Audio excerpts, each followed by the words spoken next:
अस्मद्गुरुभ्यो नमः। अस्मत्परमगुरुभ्यो नमः। अस्मत्सर्वगुरुभ्यो नमः।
श्रीमान् वेङ्कटनाथार्यः कवितार्किककेसरी वेदान्ताचार्यवर्यो मे सन्निधत्तां सदा हृदि।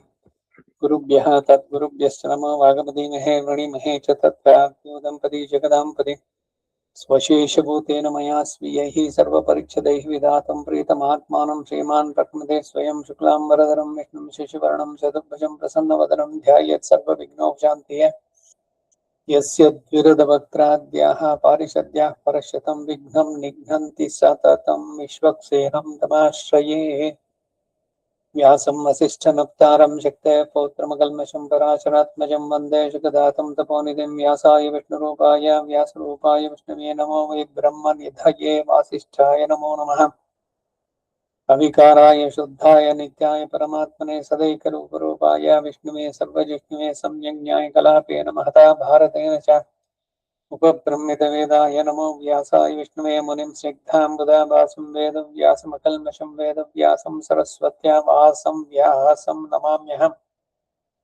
अचतुर्वदनो ब्रह्मा द्विबाहुरपरो हरिः अफाललोचनः शम्भुः भगवान् बादरायणः कृष्णं कमलपत्राक्षं पुण्यश्रवणकीर्तनम् वासुदेवं जगद्योनिं नौमि नारायणं हरिं कृष्णाय यादवेन्द्राय ज्ञानमुद्राय योगिने नाथाय रुक्मिणीशाय नमो वेदान्तवेदिने सारथ्यमर्जुनस्याजौ कुर्वन् गीतामृतं ददौ लोकत्रयोपकाराय तस्मै कृष्णात्मने नमः। सर्वोपनिषदो गावः दोग्धा गोपालनन्दना पार्थो वत्ससुधीर्भोक्ता दुग्धं गीतामृतं महत्। मलनिर्मोचनं पुंसां जलस्नानं दिने दिने सगद्गीताम्भसि स्नानं संसारमलमोचनम्।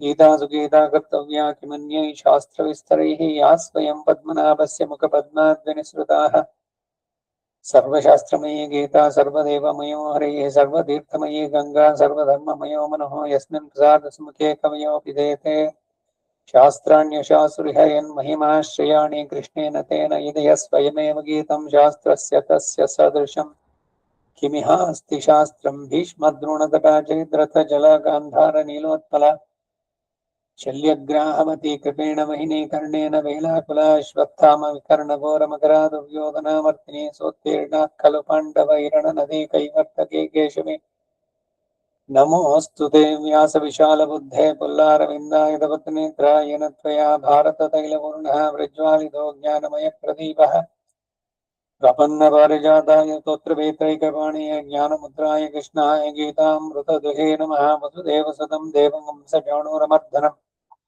देवकी परमानन्दं कृष्णं वन्दे जगद्गुरुं पाराशर्यमचः सरोजमौनं गीतार्थगन्धोत्कटम् नानाख्यानकेसरं हरिकथा सम्बोधना बोधितं लोके सज्जनचट्पदैरहरहपीयमानं मुदा भूयाद्भारतवङ्गजङ्गलिमलप्रध्वंसिनः श्रेयसे मूकं करोति वाचालं पङ्गुं लङ्घयते गिरिं यत्कृपादमहं वन्दे परमानन्दमाधवं यं ब्रह्मा वरुणेन्द्रो रुद्रमरुतस्तुन्वन्ति दिव्यैस्तवैः वेदैः साङ्गपदक्रमोपनिषदैर्गायन्ति यं सामगाः ध्यानावस्थिततद्गतेन मनसा पश्यन्ति यं योगिनो यस्यान्तं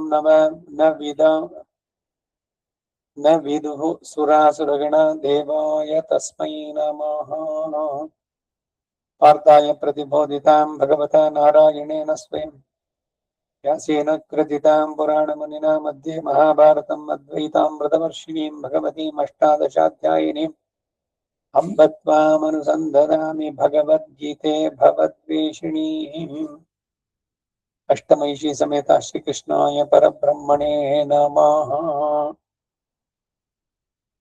अथ श्रीमद्भगवद्गीतासु उपनिषत्सु ब्रह्मविद्यायां योगशास्त्रे श्रीकृष्णार्जुनसंवादे भक्तियोगो नाम द्वादशाध्याये द्वादशश्लोकः 11ನೇ ಶ್ಲೋಕ ಆಗಿತ್ತು. ಅದಾದ್ಮೇಲೆ 12 ದಿವಸ ಬೇಕು. ಇಂದು ಮುಂದುವರಿಯುತ್ತೆ.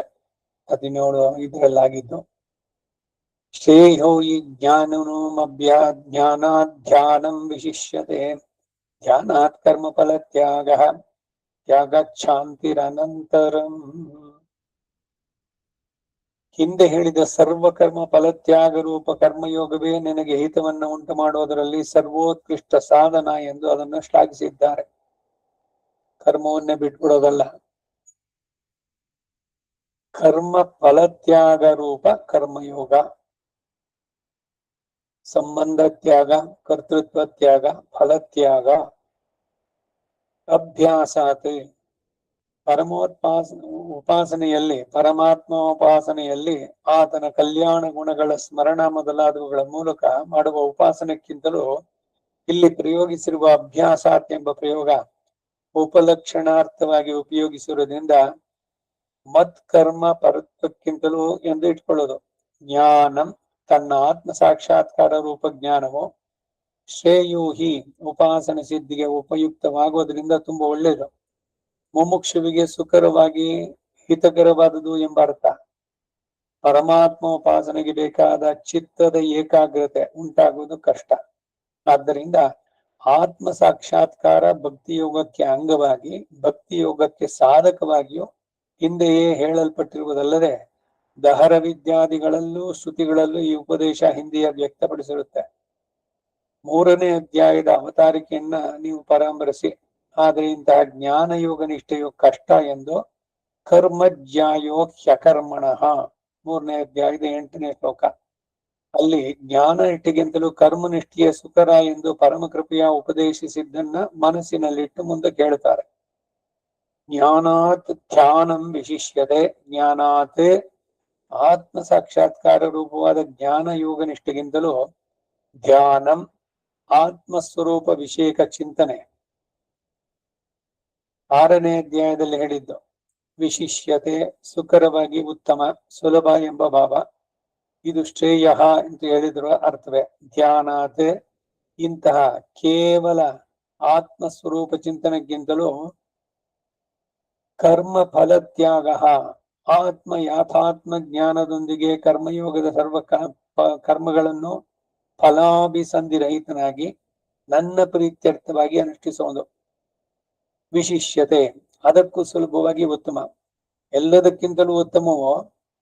ಆದ್ದರಿಂದ ಮನಸ್ಸನ್ನು ಬುದ್ಧಿಯನ್ನು ನನ್ನಲ್ಲಿಡಲು ಕೊನೆಯಲ್ಲಿ ಹೇಳಿದ ಸಾಧನವಾದಂತಹ ಸರ್ವ ಕರ್ಮ ಫಲತ್ಯಾಗವನ್ನ ಅಂದರೆ ಫಲಾಭಿಸಂಧಿರಹಿತವಾದ ಕರ್ಮಯೋಗ ಅನುಷ್ಠಾನವನ್ನು ಮಾಡುತ್ತಾ ಬಂದ್ರೆ ನಿನಗೆ ಎಲ್ಲವೂ ಕ್ರಮವಾಗಿ ಕೈಗೂಡುತ್ತಾ ಬರುತ್ತೆ ಎಂದು ಮುಂದೆ ತತಃ ಶಾಂತಿ ಅನಂತರಂ ಎಂದು ಅರ್ಥಗರ್ಭಿತ ವಾಕ್ಯದಿಂದ ತಿಳಿಸ್ತಾರೆ. ತತಃ ತನ್ಮೂಲಕವಾಗಿ ಅಂದರೆ ಈ ಸರ್ವ ಕರ್ಮ ಫಲತ್ಯಾಗ ಸಾಧನ ಮೂಲಕವಾಗಿ ಅನಂತರ ಕ್ಷಿಪ್ರದಲ್ಲೇ ಶಾಂತಿ ಭಕ್ತಿಯೋಗವನ್ನು ಅವಲಂಬಿಸಲು ಬೇಕಾದ ಮನಃಶಾಂತತೆ ಉಂಟಾಗುತ್ತೆ. ಯಾವಾಗ ಮನಃಶಾಂತಿ ನನ್ನ ಕೃಪೆಯಿಂದ ಉಂಟಾಯಿತೋ ಆಗ ನಿನಗೆ ಭಕ್ತಿಯೋಗ ಆರಂಭಕ್ಕೂ ತದ ಅಭಿವೃದ್ಧಿಗೂ ತನ್ನ ನಿಷ್ಪತ್ತಿಗೂ ಬೇಕಾದಂತಹ ಮನಃಶಾಂತತೆ ಉಂಟಾಗತ್ತೆ. ಯಾವಾಗ ಮನಃಶಾಂತತೆಯು ನನ್ನ ಕೃಪೆಯಿಂದ ಉಂಟಾಯಿತೋ ಅವಾಗ ಒಂದೊಂದಾಗಿ ಒಂದು ಹಂತ ಹಂತವಾಗಿ ಹೇಗೆ ಅಂದ್ರೆ ಯಾವಾಗ ಆತ್ಮ ಧ್ಯಾನ ಅಂದ್ರೆ ಆತ್ಮ ಯಾಥಾತ್ಮ ಚಿಂತನೆಯು ಲಭಿಸಿತೋ ಆಗ ಜ್ಞಾನವು ಅಂದ್ರೆ ಭಕ್ತಿಯೋಗಕ್ಕೆ ಬೇಕಾದ ಜೀವಾತ್ಮ ಸಾಕ್ಷಾತ್ಕಾರ ಅಂದ್ರೆ ಆತ್ಮಾವಲೋಕನ ಲಭಿಸುತ್ತೆ. ತನ್ಮೂಲಕ ಮನಸ್ಸಿನ ಶಾಂತತೆ ದೊರೆಯೋದ್ರಿಂದ ಉಪಾಸನವು ಕೈಗೂಡುತ್ತೆ ಎಂಬ ಭಾವ. ಇಲ್ಲಿ ಬೇಕಾದದ್ದು ಚಿತ್ತ ಸ್ವಾಸ್ಥ್ಯ.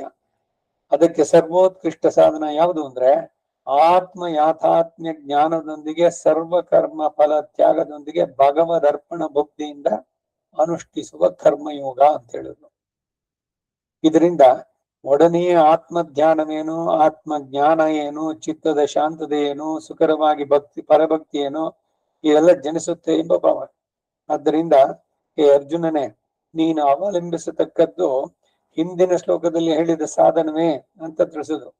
ಇದು ಹಿಂದೆಯೇ ನಿಯತಂ ಕುರು ಕರ್ಮತ್ವಂ ಎಂಬಲ್ಲೂ ಮತ್ತು ಕುರು ಕರ್ಮೈವ ತಸ್ಮಾತ್ವಂ ಎಂಬಲ್ಲೂ ಹೇಳಿದ್ದನ್ನೇ ಇಲ್ಲಿ ಅನುವಾದ ಮಾಡಿ ಉಪದೇಶಿಸ್ತಾರೆ. ಈ ಸಾಧನದ ಮೂಲಕ ಸರ್ವವು ಸಿದ್ಧಿಸುತ್ತದೆ ಎಂಬ ಅಭಿಪ್ರಾಯ. ಹಿಂದೆಯೇ 2ನೇ ಅಧ್ಯಾಯದ 51ನೇ ಶ್ಲೋಕದಲ್ಲಿ ಕರ್ಮಜಂ ಬುದ್ಧಿಯುಕ್ತ ಹಿ ಫಲಂ ತ್ಯಕ್ವಾ ಮನೀಷಿಣಃ ಜನ್ಮ ಬಂಧ ವಿನಿರ್ಮುಕ್ತ ಪದಂ ಗಚ್ಚಂತಿ ಅನಾಮಯಂ ಎಂಬಲ್ಲಿನ ಅರ್ಥವನ್ನೇ ಸೃಷ್ಟೀಕರಿಸಿದ್ದು. ಸ್ಪಷ್ಟವಾಗಿದೆ ಅನ್ಸುತ್ತೆ. ಎಲ್ರಿಗೂ ಇರುವಂತ ಕನ್ಫ್ಯೂಷನ್ ಇದು.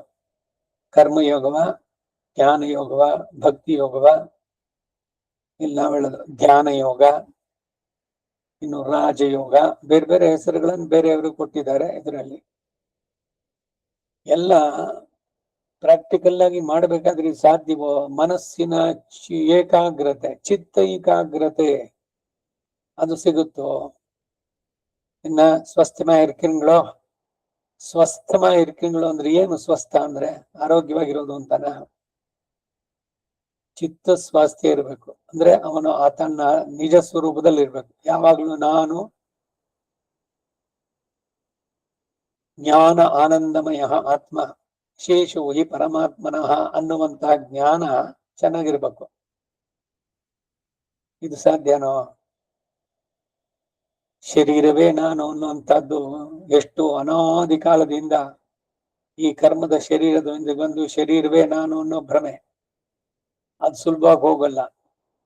ಅರ್ಜುನನೇ ಅದನ್ನೆಲ್ಲ ಹೇಳ್ದ, ಹೋಗ್ಲಿ ಕಾನ್ಸಂಟ್ರೇಟ್ ಮಾಡು, ಆ ಏಕಾಗ್ರತೆ ಬರೋಲ್ಲ. ಮತ್ತೇನ್ ಮಾಡ್ಬೇಕು? ಅದಕ್ಕೇನ್ ಮಾಡ್ಬೇಕು ಅಂತಂದ್ರೆ ಒಂದೊಂದನ್ನು ಸಾಧಿಸಿ ಬರ್ಬೇಕಲ್ಲ ಹಂತ ಹಂತವಾಗಿ. ಅದಕ್ಕೇನು ಅಂದ್ರೆ ಇದಕ್ಕೆ ಫಲದಲ್ಲಿ ಆಸಕ್ತಿಯನ್ನ ಬಿಟ್ಟು ಮಾಡು. ಇದು ಲೋಕದ ರೀತಿಗೆ ಪೂರ್ಣ ವಿರುದ್ಧವಾಯ್ತಲ್ಲ. ಏನೇ ಒಂದು ಕೆಲಸವನ್ನ ಮಾಡಿದ್ರೆ ನಮಗದ್ರಲ್ಲಿ ಏನ್ ಸಿಗುತ್ತೆ ಫಲ?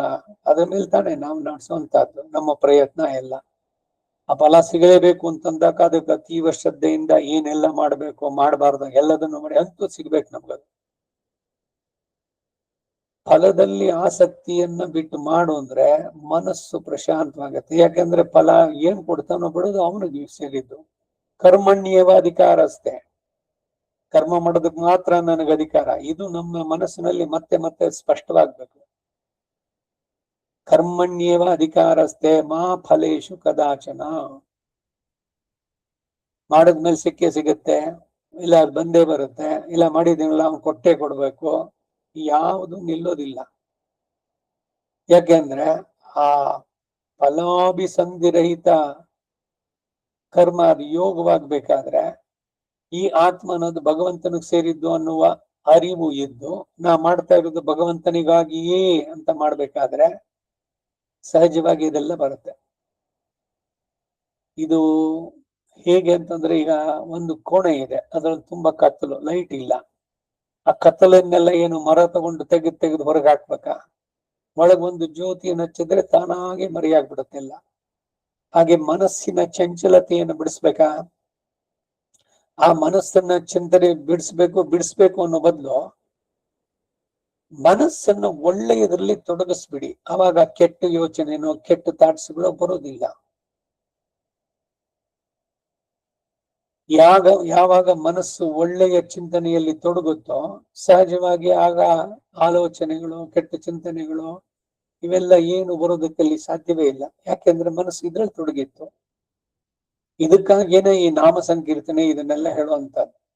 ಪ್ರತಿದಿನ ನಾಮ ಸಂಕೀರ್ತನೆ. ಮತ್ತೇನು ಅಂದ್ರೆ ಏನೇ ಕೆಲಸಗಳಾದ್ರೂ ಕೂಡ ಅದೊಂದು ಪ್ರೀತಿಯಿಂದ ನಡೆಸ್ಬೇಕು, ಭಗವದರ್ಪಣ ಬುದ್ಧಿಯಿಂದ. ಅದರಲ್ಲಿ ಫಲದಲ್ಲಿ ಆಸಕ್ತಿಯನ್ನು ಬಿಟ್ಟು ನಡೆಸಿದ್ರೆ ಇದನ್ನೇ ಶಾಂತ ಮನಸ್ಥ ಸದಾ ಅಂತ ಹೇಳುವಂತದ್ದು. ಸಯೇವ ಸರ್ವಶಾಸ್ತ್ರಜ್ಞ ಯಸ್ಯ ಶಾಂತ ಮನಸ್ಸದ. ಎಲ್ಲ ಶಾಸ್ತ್ರಗಳಲ್ಲಿ ಹೇಳೋ ಉದ್ದೇಶ ಇದನ್ ಮಾಡಿ, ಇದನ್ ಬಿಟ್ಬಿಡಿ, ಇದು ನಿರಂತರವಾಗಿರ್ಬೇಕು, ಇದು ಅಭ್ಯಾಸ ಆಗ್ಬೇಕು. ಇವೆಲ್ಲ ಹೇಳೋ ಉದ್ದೇಶ ಏನು ಅಂದ್ರೆ ಚಿತ್ತದ ಸ್ವಾಸ್ಥತೆಯನ್ನ ಪಡೆಯೋದಕ್ಕಾಗಿ. ಆ ಚಿತ್ತ ಸ್ವಾಸ್ಥ್ಯ ಯಾವಾಗ ಸಿಗುತ್ತೆ ಅಂದ್ರೆ ಎಲ್ಲವನ್ನು ನಾವು ಭಗವಂತನಿಗೆ ಅರ್ಪಿಸಿದ್ರೆ ಅವನು ನೀಡ್ತಾನೆ. ಅದರಿಂದ ಸಾಧ್ಯವಾಗುತ್ತೆ ಅಂತ. ಈಗ ರಾಮಾನುಜರ ಮಾತನ್ನ ನೋಡೋಣ. ಇದಕ್ಕೆ ಭಾಷ್ಯ: ಅತ್ಯರ್ಥ ಪ್ರೀತಿ ವಿರಹಿತ ಕರ್ಕಶ ರೂಪಾತ್ ಸ್ಮೃತ್ಯಭ್ಯಾಸ ದಕ್ಷರಯಾಥಾತ್ಮ್ಯಾನುಸಂಧಾನ ಪೂರ್ವಕಂ ತದಾ ಪರೋಕ್ಷ ಜ್ಞಾನ ಮೇವ ಅಶ್ಮಹಿತತ್ವೇ ವಿಶಿಷ್ಯತೆ. ಆತ್ಮ ಪರೋಕ್ಷ ಜ್ಞಾನಾದಪಿ ಅನಿಷ್ಪನ್ನ ರೂಪಾತ್ ತದುಪಾಯ ಭೂತಾತ್ಮ ಧ್ಯಾನಮೇವ ಆತ್ಮಹಿತತ್ವೇ ವಿಶಿಷ್ಯತೆ. ತದ್ಧ್ಯಾನಾದಪಿ ನಿಷ್ಪನ್ನ ರೂಪಾತ್ ಅನಿಷ್ಪನ್ನ ರೂಪಾತ್ ತದುಪಾಯ ಭೂತಂ ಫಲತ್ಯಾಗೇನ ಅನುಷ್ಠಿತಂ ಕರ್ಮೈವ ವಿಶಿಷ್ಯತೆ. ಅನಭಿಸಂಹಿತ ಫಲಾದನುಷ್ಠಿತಾತ್ ಕರ್ಮಣೋನಂತರಮೇವ ನಿರಸ್ತ ಪಾಪತಯ ಮನಸಃ ಶಾಂತಿ ತ್ಯಾಗ ಶಾಂತಿರನಂತರಂ. ಮನಸ ಶಾಂತಿ ಭವಿಷ್ಯತಿ. ಶಾಂತೆ ಮನಸಿ ಆತ್ಮಧ್ಯಾನಂ ಸಂಪತ್ಸ್ಯತೆ. ಧ್ಯಾನಾಚ್ಚ ತದಾ ಪರೋಕ್ಷಃ ತದಾ ಅಪರೋಕ್ಷಾತ್ ಪರಾಭಕ್ತಿ ಇತಿ ಭಕ್ತಿಯೋಗಾಭ್ಯಾಸ ಅಶಕ್ತಸ್ಯ ಆತ್ಮನಿಷ್ಠ್ಯೇವ ಶ್ರೇಯಸಿ. ಆತ್ಮನಿಷ್ಠಸ್ಯಾಪಿ ಅಶಾಂತ ಮನಸೋ ನಿಷ್ಠಾ ಪ್ರಾಪ್ತಯೇಂತರ್ಗತಾತ್ಮಭೂ ಜ್ಞಾನಾಭಿಸಂಹಿತ ಫಲಕರ್ಮ ನಿಶ್ಚೇವ ಶ್ರೇಯಸಿ ಇತ್ಯರ್ಥಃ. ಈ ಭಾಷ್ಯಕ್ಕೆ ಅರ್ಥವನ್ನ ನೋಡೋಣ. ಶೀಘ್ರ ಫಲದಾಯಕವ ಹಾಗೆ ಉಪಾಸನೆಯವನ್ನ ಆರಂಭಿಸಲು ತನಗೆ ಸಾಮರ್ಥ್ಯವಿಲ್ಲವೇ ಎಂಬ ದುಃಖವನ್ನು ಹೋಗಲಾಡಿಸುವುದಕ್ಕಾಗಿ, ಉಪಾಸನೆಯು ಶೀಘ್ರದಲ್ಲಿ ಕೈಗೂಡುವುದಕ್ಕಾಗಿ ಸರ್ವಕರ್ಮ ಫಲತ್ಯಾಗ ರೂಪವಾದ ಕರ್ಮ ಯೋಗ ಸಾಧನವನ್ನ ಶ್ಲಾಘಿಸಿ ಅದನ್ನೇ ನೀನು ಅವಲಂಬಿಸತಕ್ಕದ್ದು ಅಂತ ಉಪದೇಶಿಸ್ತಾರೆ. ಕರ್ಮಯೋಗಕ್ಕಿಂತ ಜ್ಞಾನ ಯೋಗ ಬೆಟರ್ ಅಂತ ಹಿಂದೆ ಹೇಳಿದ್ದು. ಆದ್ರೆ ಕೃಷ್ಣನ ಸಂದೇಶ ಜ್ಞಾನಯೋಗ ಹೌದು ಒಳ್ಳೇದೇನೆ, ಆದರೆ ನೀನು ಕರ್ಮಯೋಗವನ್ನೇ ಅನುಸರಿಸು. ಯಾಕೆಂದ್ರೆ ನೇರವಾಗಿ ಜ್ಞಾನ ಯೋಗಕ್ಕೆ ಹೋಗೋದು ಕಷ್ಟ ಅಂತ. ಇಂದ್ರಿಯಗಳನ್ನ ನಿಗ್ರಹಿಸಿ ಮನಸ್ಸನ್ನ ಏಕಾಗ್ರತೆಯಲ್ಲಿ ನಿಲ್ಲಿಸಿ ಮಾಡಬೇಕಾದದ್ದು ಕಷ್ಟ. ಅದಕ್ಕೆ ಯೋಗ ರೂಪ ಮುಖಾಂತರ ಮಾಡ್ಕೊಂಡು ಬಂದ್ರೆ ಅದನ್ನು ಸಿದ್ಧಿಸಬಹುದು ಅಂತ ಹೇಳಿದ ಮಾತು. ಕರ್ಮಯೋಗವನ್ನು ಅನುಷ್ಠಿಸೋ. ಕ್ಷತ್ರಿಯನಿಗೆ ಕರ್ತವ್ಯವಾದ ದುಷ್ಟ ನಿಗ್ರಹ ಶಿಷ್ಟ ಪರಿಪಾಲನವನ್ನ ನಿತ್ಯ ನೈಮಿತ್ತಿಕಗಳೊಂದಿಗೆ ನೀನು ಅನುಷ್ಠಿಸತಕ್ಕದ್ದು ಎಂದು ಪದೇ ಪದೇ ಪಲ್ಲವಿಯ ರೂಪದಲ್ಲಿ ತಿಳಿಸ್ತಾರೆ. ನೀನು ಹೀಗೆ ವಿಹಿತ ಕರ್ಮಗಳನ್ನ ಫಲಾಭಿಸಂಧಿ ರಹಿತನಾಗಿ ಪರಮಾತ್ಮನಾದ ನನ್ನಲ್ಲಿ ಸಮರ್ಪಿಸಿಬಿಟ್ರೆ ಭಕ್ತಿಯೋಗಕ್ಕೆ ಬೇಕಾದ ಐಕಾಂತ್ಯಕ್ಕೆ ಪ್ರತಿಬಂಧಕ ಪಾಪಗಳನ್ನೆಲ್ಲ ನನ್ನ ಅನುಗ್ರಹದಿಂದ ತೊಲಗಿ ಐಕಾಂತ್ಯಕ್ಕೆ ಬೇಕಾದ ಚಿತ್ತ ಶಾಂತತೆ ಉಂಟಾಗಿ ಪರಭಕ್ತಿಯು ನೆಲೆಗೊಳ್ಳುತ್ತೆ ಎಂದು ಇನ್ನೊಂದು ಸಲ ಹಿಂದೆ ಹೇಳಿದ್ದನ್ನೆಲ್ಲ ಸ್ಮೃತಿ ಪದಕ್ಕೆ ಇಲ್ಲಿ ತರ್ತಾರೆ. ಅತ್ಯರ್ಥ ಪ್ರೀತಿ ವಿರಹಿತಾತೆ, ನಿರತಿಶಯ ಪ್ರೀತಿಯು ಇಲ್ಲದೆ ಇರುವ ಆ ಕಾರಣದಿಂದ ಕರ್ಕಶ ರೂಪಾದ ಕ್ಲೇಶವಾಗಿ ತೋರುವಂತಹ ಸ್ಮೃತ್ಯಭ್ಯಾಸಾತೆ, ಭಗವಂತನ ಸ್ಮರಣ ರೂಪ ದಿವ್ಯ ಮಂಗಳ ವಿಗ್ರಹದ ಉಪಾಸನೆಗಿಂತಲೂ ಇದು ಅಭ್ಯಾಸಾತೆ ಎಂಬುದರ ವ್ಯಾಖ್ಯಾನ.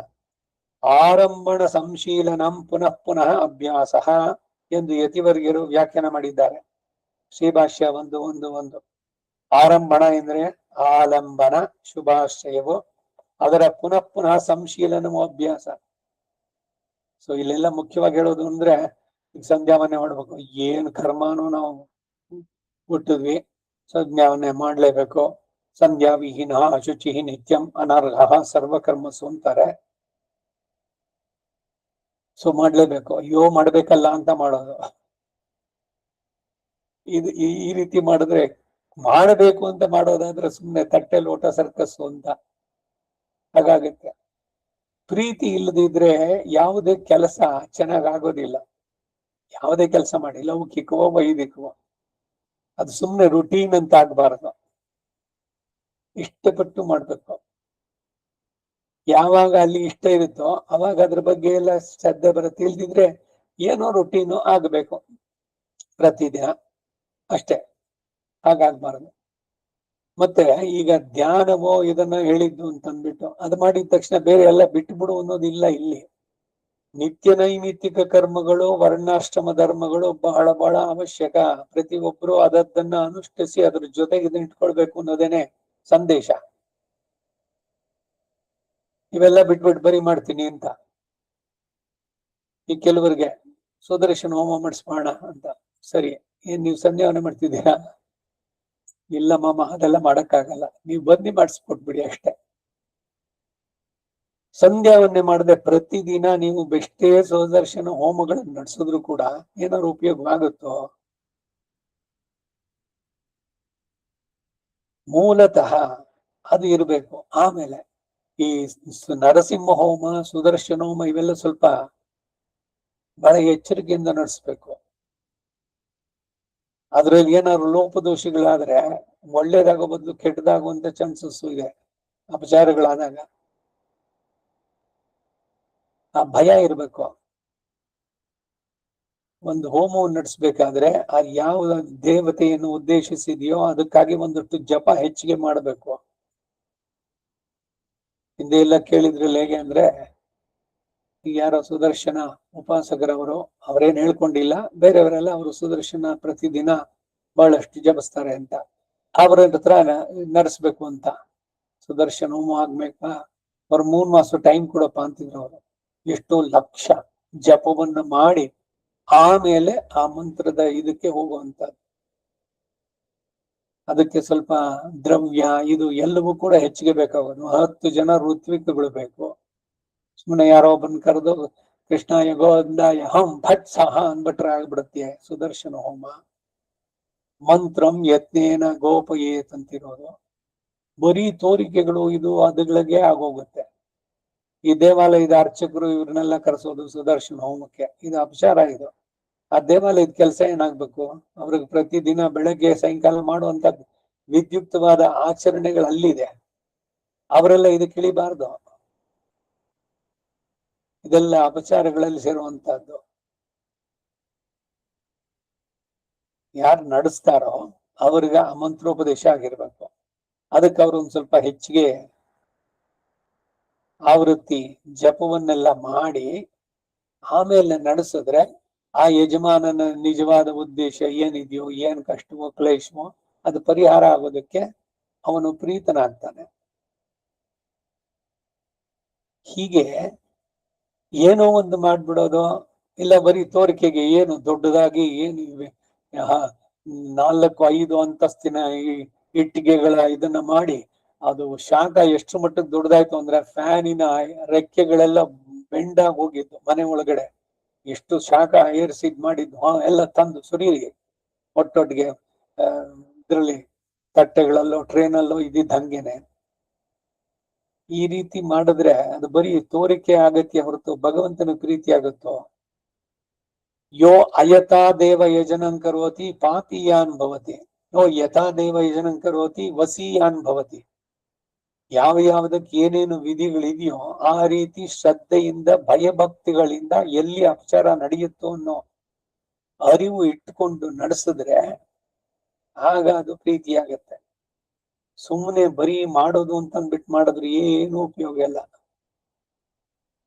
ವ್ಯರ್ಥ ಸಮಯ, ಹಣ, ದ್ರವ್ಯಗಳು ಎಲ್ಲಾನು ಆಗುತ್ತೆ. ಅದಕ್ಕಾಗಿ ನಿರತಿಶಯ ಪ್ರೀತಿ ಇಲ್ಲದೆ ಇರುವ ಕಾರಣದಿಂದ ಕರ್ಮ ಕರ್ಕಶ ರೂಪವಾತಂದ್ರೆ ಕ್ಲೇಶವಾಗಿ ತರುವಂತಹದ್ದು. ಸ್ಮೃತ್ಯಭ್ಯಾಸಾತ್ ಭಗವಂತನ ಸ್ಮರಣ ರೂಪ ದಿವ್ಯಮಂಗಳ ವಿಗ್ರಹ ಉಪಾಸನೆಗೆ ಇದಕ್ಕಿಂತಲೂ ಅಭ್ಯಾಸಾತ್ ಎಂಬುದರ ವ್ಯಾಖ್ಯಾನ. ಆರಂಭಣ ಸಂಶೀಲನಂ ಪುನಃ ಪುನಃ ಅಭ್ಯಾಸ. ಮುಂದೆ ಶ್ರೇಯೋ ಹಿ ಜ್ಞಾನಂ ಎಂಬುದಕ್ಕೆ ಅರ್ಥವನ್ನು ಬರೀತಾರೆ. ಅಕ್ಷರ ಯಾಥಾತ್ಮ್ಯಾನುಸಂಧಾನ ಪೂರ್ವಕಂ ತದಾ ಪರೋಕ್ಷ ಜ್ಞಾನಮೇವ. ಪರಿಶುದ್ಧ ಸ್ವರೂಪ ಸ್ವಭಾವಗಳುಳ್ಳಂತಹ ಪ್ರತ್ಯಗಾತ್ಮನ ಅನುಸಂಧಾನ ಪೂರ್ವಕವಾಗಿ, ಆ ಪ್ರತ್ಯಗಾತ್ಮ ಅಂದ್ರೇನು? ಜೀವಾತ್ಮ. ಅವನನ್ನು ಸಾಕ್ಷಾತ್ಕರಿಸಿದ ಜ್ಞಾನವೇ ಅಂದರೆ ಜ್ಞಾನ ಯೋಗ ನಿಷ್ಠೆಯಾಗಲಿ ಅಥವಾ ಆತ್ಮಾವಲೋಕನವಾಗಲಿ ಆತ್ಮಹಿತತ್ವೇ ವಿಶಿಷ್ಯತೆ, ತನ್ನ ಆತ್ಮಾವಿಗೆ ಹಿತವನ್ನು ಉಂಟು ಮಾಡೋದರಲ್ಲಿ ವಿಶೇಷ ಭಾವವನ್ನು ಹೊಂದಿರುತ್ತೆ. ಅಂದರೆ ಆತ್ಮಹಿತ ವಿಷಯದಲ್ಲಿ ಉತ್ತಮವಾದದ್ದು. ಹೀಗೆ ಅರ್ಥ ಮಾಡಲು ಸಾಧನ ಏನು ಅಂದ್ರೆ ಜ್ಞಾನ ಯೋಗವು ಆತ್ಮ ಸಾಕ್ಷಾತ್ಕಾರ ರೂಪ ಜ್ಞಾನವನ್ನು ಸಾಧಿಸಿಕೊಡುತ್ತೆ ಎಂದು ಹಿಂದೆಯೇ ಹೇಳಲ್ಪಟ್ಟಿದೆ. ಇದು ಹಿಂದೆಯೇ ವ್ಯಕ್ತವಾದ ವಿಷಯವಾದ್ದರಿಂದ ಶ್ರೇಯೋ ಹಿ ಎಂಬಲ್ಲಿ ಹಿ ಶಬ್ದ. ಅದು ಅಲ್ಲದೆ ದಹರ ವಿದ್ಯೆ ಉಪನಿಷತ್ತಿನಲ್ಲಿ ಬರುವ 32 ವಿದ್ಯೆಗಳಲ್ಲಿ ಅದರಲ್ಲಿ ಆತ್ಮ ಸಾಕ್ಷಾತ್ಕಾರವು ವಿದ್ಯಾರಂಭಕ್ಕೆ ಅಂಗವಾಗಿ ಶ್ರುತಿಯಲ್ಲಿ ಉಪಪಾದಿತವಾಗಿದೆ. ಆದ್ದರಿಂದ ವ್ಯಕ್ತ ವಿಷಯವನ್ನ ಅನುವಾದ ಮಾಡಿ ಹೇಳುವುದಕ್ಕಾಗಿ ಹಿ ಅನ್ನುವ ಶಬ್ದ. 3ನೇ ಅಧ್ಯಾಯದ ಅವತಾರಿಕೆಯಲ್ಲೂ ಕೂಡ ಇದು ವ್ಯಕ್ತ. ಮಹತ್ತಾದ ಪ್ರೀತಿ ವಿಶ್ವಾಸದಿಂದ ಮಾಡುವ ಕಾರ್ಯವಾದ್ರೆ ಅದು ಚೆನ್ನಾಗಿ ಅನುಷ್ಠಿಸಲ್ಪಡುತ್ತೆ. ಹೌದಾ? ಇಷ್ಟ ಇದ್ರೆ ಕೆಲಸ ಚೆನ್ನಾಗಾಗುತ್ತೆ. ನಿಮಗೆ ಆ ಕೆಲಸ ಶ್ರಮವಾಗಿ ಕಾಣಿಸೋಲ್ಲ ಯಾವಾಗ ನೀವು ಅದನ್ನು ಇಷ್ಟಪಡ್ತೀರೋ, ಬೆವರುತ್ತಾ ಇದ್ದೀರಿ ಎಲ್ಲ.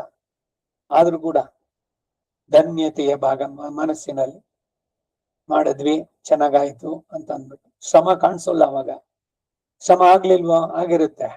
ಯಾವಾಗ ಮನಸ್ಸಿಗೆ ಅದು ಶ್ರಮ ಅಂತ ಅನ್ಸಲ್ವೋ ಉತ್ಸಾಹನೂ ಇರುತ್ತೆ. ಅದರಿಂದ ಶ್ರದ್ಧೆ ಬಹಳ ಬಹಳ ಮುಖ್ಯವಾಗಿ ಬರ್ಬೇಕಾದ. ಶ್ರದ್ಧೆಯ ಅಗ್ನಿ ಸಮಿದ್ಯತೆ ಶ್ರದ್ಧೆಯ ವಿಂದತೆ ಹವಿಹಿ ಶ್ರದ್ಧಾಂ ಭಗಸ್ಯ ಮೂರ್ಧನಿ ವಚಸಾ ಮೇ ದಯಾಮಸಿ ಪ್ರಿಯಗ್ಗ ಶ್ರದ್ಧೆ ದದತಃ ಪ್ರಿಯಗ್ಗ ಶ್ರದ್ಧೆ ದಿದಾಸಃ ಪ್ರಿಯಂ ಭೋಜೇಶು ಯಜ್ವಸು ಇದಂ ಉದಿತಂ ಕೃಧಿ ಶ್ರದ್ಧಾ ದೇವಾ ಯಜಮಾನಾಃ ಶ್ರದ್ಧಾ ದೇವಾನ ದಿವಸ್ತೆ ಶ್ರದ್ಧಾ ವಿಶ್ವಮಿದಂ ಜಗತ್ ಶ್ರದ್ಧಾಂ ಕಾಮಸ್ಯ ಮಾತರಂ. ಯಾವುದೇ ಒಂದು ಬಯಕೆಗೆ ತಾಯಿ ಯಾವುದು ಅಂದ್ರೆ ಶ್ರದ್ಧೆ ಅಂತಂತ. ಅಲ್ಲಿ ಶ್ರದ್ಧಾ ಸೂಕ್ತದಲ್ಲಿ ಏನೇ ಕೆಲಸ ಮಾಡಿ, ಲೌಕಿಕವೋ ವೈದಿಕವೋ, ಶ್ರದ್ಧೆ ಇರಬೇಕು. ಕಾಟಾಚಾರಕ್ಕೆ ಏನೋ ಒಂದು ಮಾಡಿ ಮುಗಿಸ್ಬೇಕು, ಏನೋ ಒಂದು ಮಾಡೋದು, ಇಲ್ಲ 90% ಆಗಿದೆಯಲ್ಲ ಪರವಾಗಿಲ್ಲ ಅಂತ ಅನ್ಕೊಂಡ್ಬಿಡೋದು, ಇದು ಕೂಡುದು ಪೂರ್ಣವಾಗಿ ಆಗ್ಬೇಕದು. ಎಲ್ಲೂ ಲೋಪ ಆಗದಂತೆ ಎಚ್ಚರಿಕೆ ವಹಿಸೋದು ಯಾವಾಗ? ಶ್ರದ್ಧೆ ಇದ್ರೆ. ಪ್ರೀತಿ ಇಲ್ಲದಿದ್ರೆ ಅನುಷ್ಠಾನ ಕ್ಲೇಶಾವಹ. ಅಯ್ಯೋ ಸಿಕ್ಕಾಪಟ್ಟೆ ಕಷ್ಟ ಆಗೋಯ್ತ್ರಿ ನಮಗೆ ಹೊತ್ತಿಗೆ, ಸಾಕು ಅನಿಸ್ಬಿಡ್ತು, ಯಾಕೆ ಮಾಡಿ ಶುರು ಮಾಡೋದ್ನೋ ಅನ್ನಿಸ್ಬಿಡ್ತು. ಈ ತರ ಉದ್ಗಾರಗಳೆಲ್ಲ ಬರೋದು. ಸದ್ಯ ಏನೋ ಒಂದು ಆ ಕಡೆ ಮಾಡಿ ಮುಗಿಸಿದ್ರೆ ಸಾಕಲ್ಲ, ಈ ತರದಲ್ಲಿ ಬೇಡ.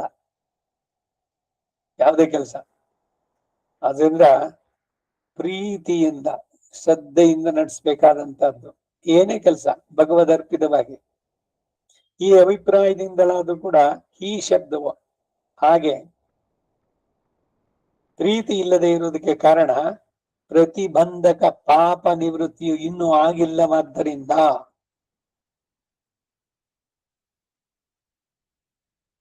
ಭಗವಂತನ ದರ್ಶನ, ಆತ್ಮಾವಲೋಕನ ಇದಕ್ಕೆ ಅಡ್ಡಿಯಾಗಿರುವಂತಹ ಪ್ರತಿಬಂಧಕವಾದ ಪಾಪ ನಿವೃತ್ತಿ ಆಗಿಲ್ಲದೆ ಇರುವುದರಿಂದ ಪಿತ್ತೋಪಹತನಾಗಿ ಪಿತ್ತ ಶಮನ ಇಲ್ಲದಿರುವವನಿಗೆ ಪುಷ್ಟಿಕರವಾದ ಹಾಲು ಹೇಗೆ ಕಹಿಯೋ ಹಾಗೆ ಈತನಿಗೆ ಕ್ಲೇಶ ರೂಪ ಎಂಬ ಭಾವ. ಅಜೀರ್ಣ, ಹೊಟ್ಟೆ ಇದೆಲ್ಲ ಕಮರ್ತೆಗ್ ಬರ್ತಾ ಇದೆ. ಅವ್ರಿಗೆ ಬಿಸಿ ಬಿಸಿಯಾಗಿ ಚೆನ್ನಾಗಿರೋ ಮಧುರವಾದ ಹಾಲನ್ನು ಕೊಟ್ರೆ ಅವ್ರಿಗೇನ್ ಅನ್ಸುತ್ತೆ? ಪಿತ್ತ ಶಮನ ಇಲ್ದಿದ್ರೆ ಅದು ಕ್ಲೇಶ. ಮೆಡಿಸಿನ್ ಅಂತ ಅದನ್ನು ಕುಡಿಸೋದು, ಅಯ್ಯೋ ಅವರು ಬೇಸರ ಮಾಡ್ಕೊಳ್ತಾರೆ ಅಂತ ಮೊದ್ಲೇ ಜೀರ್ಣ, ಅದ್ರ ಜೊತೆಗೆ ಇನ್ನೊಂದಷ್ಟು ಅನಿಷ್ಪನ್ನ ರೂಪಾತೆ, ಇನ್ನೂ ನಿಷ್ಪನ್ನವಾಗದ ಆತ್ಮ ಪರೋಕ್ಷ ಜ್ಞಾನಾದಪಿ ಪ್ರತ್ಯಗಾತ್ಮ ಸಾಕ್ಷಾತ್ಕಾರ ರೂಪ ಜ್ಞಾನಕ್ಕಿಂತಲೂ ತದುಪಾಯಭೂತ ಅಂತಹ ಜ್ಞಾನಕ್ಕೆ ಸಾಧನವಾದಂತಹ ಆತ್ಮಧ್ಯಾನಮೇವ. ಆತ್ಮಧ್ಯಾನವೆಂದ್ರೆ ಆತ್ಮಸ್ವರೂಪದ ಚಿಂತನವೇ ಆತ್ಮಹಿತತ್ವೇ ವಿಶಿಷ್ಯತೆ, ಆತ್ಮವಿಗೆ ಹಿತವನ್ನು ಉಂಟು ಮಾಡೋದ್ರಲ್ಲಿ ಉತ್ತಮವಾದದ್ದು ಎಂದು ವಿಶೇಷಿಸಿ ಹೇಳಲ್ಪಟ್ಟಿದೆ. ಈ ಆತ್ಮಧ್ಯಾನ ಯಾವುದು ಅಂದ್ರೆ ಆತ್ಮಾವಲೋಕನ ಸಿದ್ಧಿಗಾಗಿ 6ನೇ ಅಧ್ಯಾಯದಲ್ಲಿ ಹೇಳಲ್ಪಟ್ಟದ್ದು. ಹಿಂದೆಯೇ ನಿನಗೆ ಜ್ಞಾನಯೋಗ ಕಷ್ಟ, ಆದ್ದರಿಂದ ಕರ್ಮಯೋಗದಿಂದಲೇ ಆತ್ಮಾವಲೋಕನ ಸಿದ್ಧಿ ಉಂಟು ಅಂತ ಹೇಳಿದ್ದು ಇಲ್ಲಿ ಜ್ಞಾಪಿಸಲ್ಪಟ್ಟಿದ್ದು 3ನೇ ಅಧ್ಯಾಯದ 35ನೇ ಶ್ಲೋಕ. ಈಗ ತಾನು ಹೇಳಿದೆ ನಾನು, ಧ್ಯಾನ ಯೋಗ ಬಹಳ ಕಷ್ಟ, ಇನ್ನಾದ್ರೂ ಧ್ಯಾನ ಯೋಗ ಒಳ್ಳೇದು ಉತ್ತಮ ಅಂತ ಆದ್ರೂ ಕೂಡ ಕರ್ಮಯೋಗದಿಂದಲೇ ನೀನು ಸಾಧಿಸುವಂತ ಕೃಷ್ಣ ಅರ್ಜುನಿಗೆ ಹೇಳಿದ ಮಾತು. ಅನಿಷ್ಪನ್ನ ರೂಪಾತ್, ಇನ್ನು ಉಂಟಾಗದೇ ಇರುವಂತಹ ತದ್ಧ್ಯಾನಾದಪಿ, ಆ ಪ್ರತ್ಯಗಾತ್ಮ ಧ್ಯಾನಕ್ಕಿಂತಲೂ ಜೀವಾತ್ಮದ ಸ್ವರೂಪ ಧ್ಯಾನಕ್ಕಿಂತಲೂ ತದುಪಾಯ ಭೂತಂ, ಆ ಆತ್ಮ ಧ್ಯಾನಕ್ಕೆ ಸಾಧನವಾದಂತಹ ಫಲತ್ಯಾಗೇನಾನುಷ್ಠಿತಂ ಕರ್ಮೈವ, ಫಲಾಭಿಸಂಧಿಯನ್ನ ತ್ಯಾಗ ಮಾಡಿ ಅನುಷ್ಠಿಸಿದ ಕರ್ಮ, ಅವಾಗ ಅದು ಯೋಗ ಅಂತ ಅನಿಸ್ಕೊಳ್ಳುತ್ತೆ.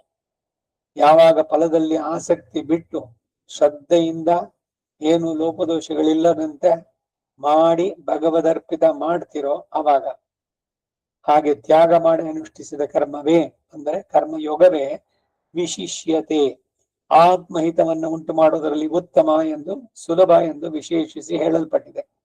ಇಲ್ಲಿ ಹೇಳಿರುವ ಅಭ್ಯಾಸ ಜ್ಞಾನ ಧ್ಯಾನಗಳು ಕೇವಲ ಅಭ್ಯಾಸ ಜ್ಞಾನ ದಾನಗಳೆಂದು ಭಾವಿಸ್ತಕ್ಕದ್ದಲ್ಲ. ಇವುಗಳೊಂದಿಗೆ ಕ್ಲಿಪ್ತ ಕಾಲಗಳಲ್ಲಿ ಭಗವದ್ ಉಪಾಸನೆಯು ವಿಹಿತ ಎಂದು ಭಾವಿಸ್ತಕ್ಕದ್ದು. ಇದು ಪೆರಿಯ ಆಂಡವನ್ ಎಂಬ ಯತಿಶ್ರೇಷ್ಠವರ ಅಭಿಪ್ರಾಯ. ಭಾಷ್ಯಗಳಿದೆಯಲ್ಲ ಅದರಲ್ಲಿ ಅವರದೊಂದು ವ್ಯಾಖ್ಯಾನ ಪೆರಿಯಾಂಡವನ್. ಮುಂದೆ ತ್ಯಾಗ ಶಾಂತಿರ ಅನಂತರಂ ಎಂಬುದಕ್ಕೆ ಭಾಷೆಯನ್ನು ಬರೀತಾರೆ. ಅನುಷ್ಠಿತಾತೆ, ಅನುಷ್ಠಿಸಲ್ಪಟ್ಟಂತಹ, ಅನಭಿಸಂಹಿತ ಫಲಾತೆ, ತ್ಯಾಗ ಮಾಡಲ್ಪಟ್ಟ ಫಲವುಳ್ಳ ಕರ್ಮಣಃ, ಕರ್ಮದ ಮೂಲಕವಾಗಿಯೇ ಅನಂತರಮೇವ, ಒಡನೆ ಅಂದ್ರೆ ಶೀಘ್ರವಾಗಿ, ನಿರಸ್ತ ಪಾಪತೆಯ, ಅಂತಹ ಕರ್ಮಾನುಷ್ಠಾನದಿಂದ ಪ್ರತಿಬಂಧಕ ಪಾಪವೆಲ್ಲ ಕಳೆಯುವುದರಿಂದ ಮನಃಶಾಂತಿರ್ ಭವಿಷ್ಯತಿ, ಮನಸ್ಸಿಗೆ ಶಾಂತಿಯು ದೊರೆಯುತ್ತೆ.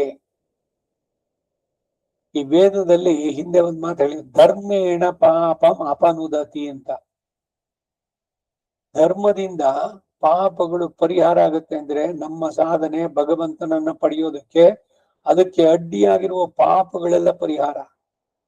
ಪುರುಷ ಧರ್ಮ, ಸ್ತ್ರೀ ಧರ್ಮ, ಬ್ರಹ್ಮಚರ್ಯ ಧರ್ಮ, ದ್ವಿಜ ಧರ್ಮ, ಸನ್ಯಾಸ ಧರ್ಮ, ವಾನಪ್ರಸ್ಥ ಧರ್ಮ, ನಿತ್ಯ ಧರ್ಮ, ನೈಮಿತ್ತಿಕ ಧರ್ಮಗಳು, ಗೃಹಿಣಿ ಧರ್ಮ, ಎಲ್ಲ ಒಂದೊಂದು ಧರ್ಮಗಳು ಏನಿದೆಯೋ ಅದನ್ನ ಆಚರಿಸಿದ್ರೇನೆ ಸರಿಯಾಗಿ ಒಂದು ಧನ್ಯತೆಯ ಭಾವ ಉಂಟಾಗುತ್ತಾ ಇಲ್ವಾ? ಶ್ರದ್ಧೆಯಿಂದ ಪ್ರೀತಿಯಿಂದ ಮಾಡಿದ್ರಿ. ಸ್ವಪ್ರೀತಿಯೇ ಸ್ವಯಮೇವ ಕಾರಿತವಾನ್ ಸರ್ವಂ ಶ್ರೀ ವಾಸುದೇವಾರ್ಪಣಮಸ್ತು. ನಿಜವಾಗ್ಲು ಫಲದಲ್ಲಿ ಆಸಕ್ತಿ ಇಲ್ಲದೆ ಮಾಡಿದ್ದು, ಫಲ ಬರುತ್ತೆ ಬಿಡುತ್ತೆ ಅನ್ನೋದು ಭಗವಂತನಿಗೆ ಬಿಟ್ಬೋಣ. ಯಾವುದು ಕರ್ಮವೂ ಫಲ ಕೊಡದೆ ಹೋಗೋದೇ ಇಲ್ಲ. ಆದ್ರೆ ಆ ಫಲದಲ್ಲಿ ಏನು ಅಂತ, ಏನು ಬಂಧನಕ್ಕಾಗುತ್ತೋ ನಿವೃತ್ತಿಗಾಗುತ್ತೋ ಎಲ್ಲದಕ್ಕೂ ಪೂರಕವಾಗುವಂತಹದ್ದು. ಸೊ ಕೆಲಸವನ್ನು ಬಿಡೋದು ಅನ್ನುವಂಥದ್ದೇ ಇಲ್ಲ. ಸರ್ವಧರ್ಮ ಪರಿತ್ಯಜ್ಯ ಅಂದ್ರೆ ಕೆಲಸ ಸ್ವರೂಪದ ಕರ್ಮವನ್ನೇ ಬಿಟ್ಬಿಡೋದು ಅಂತಲ್ಲ.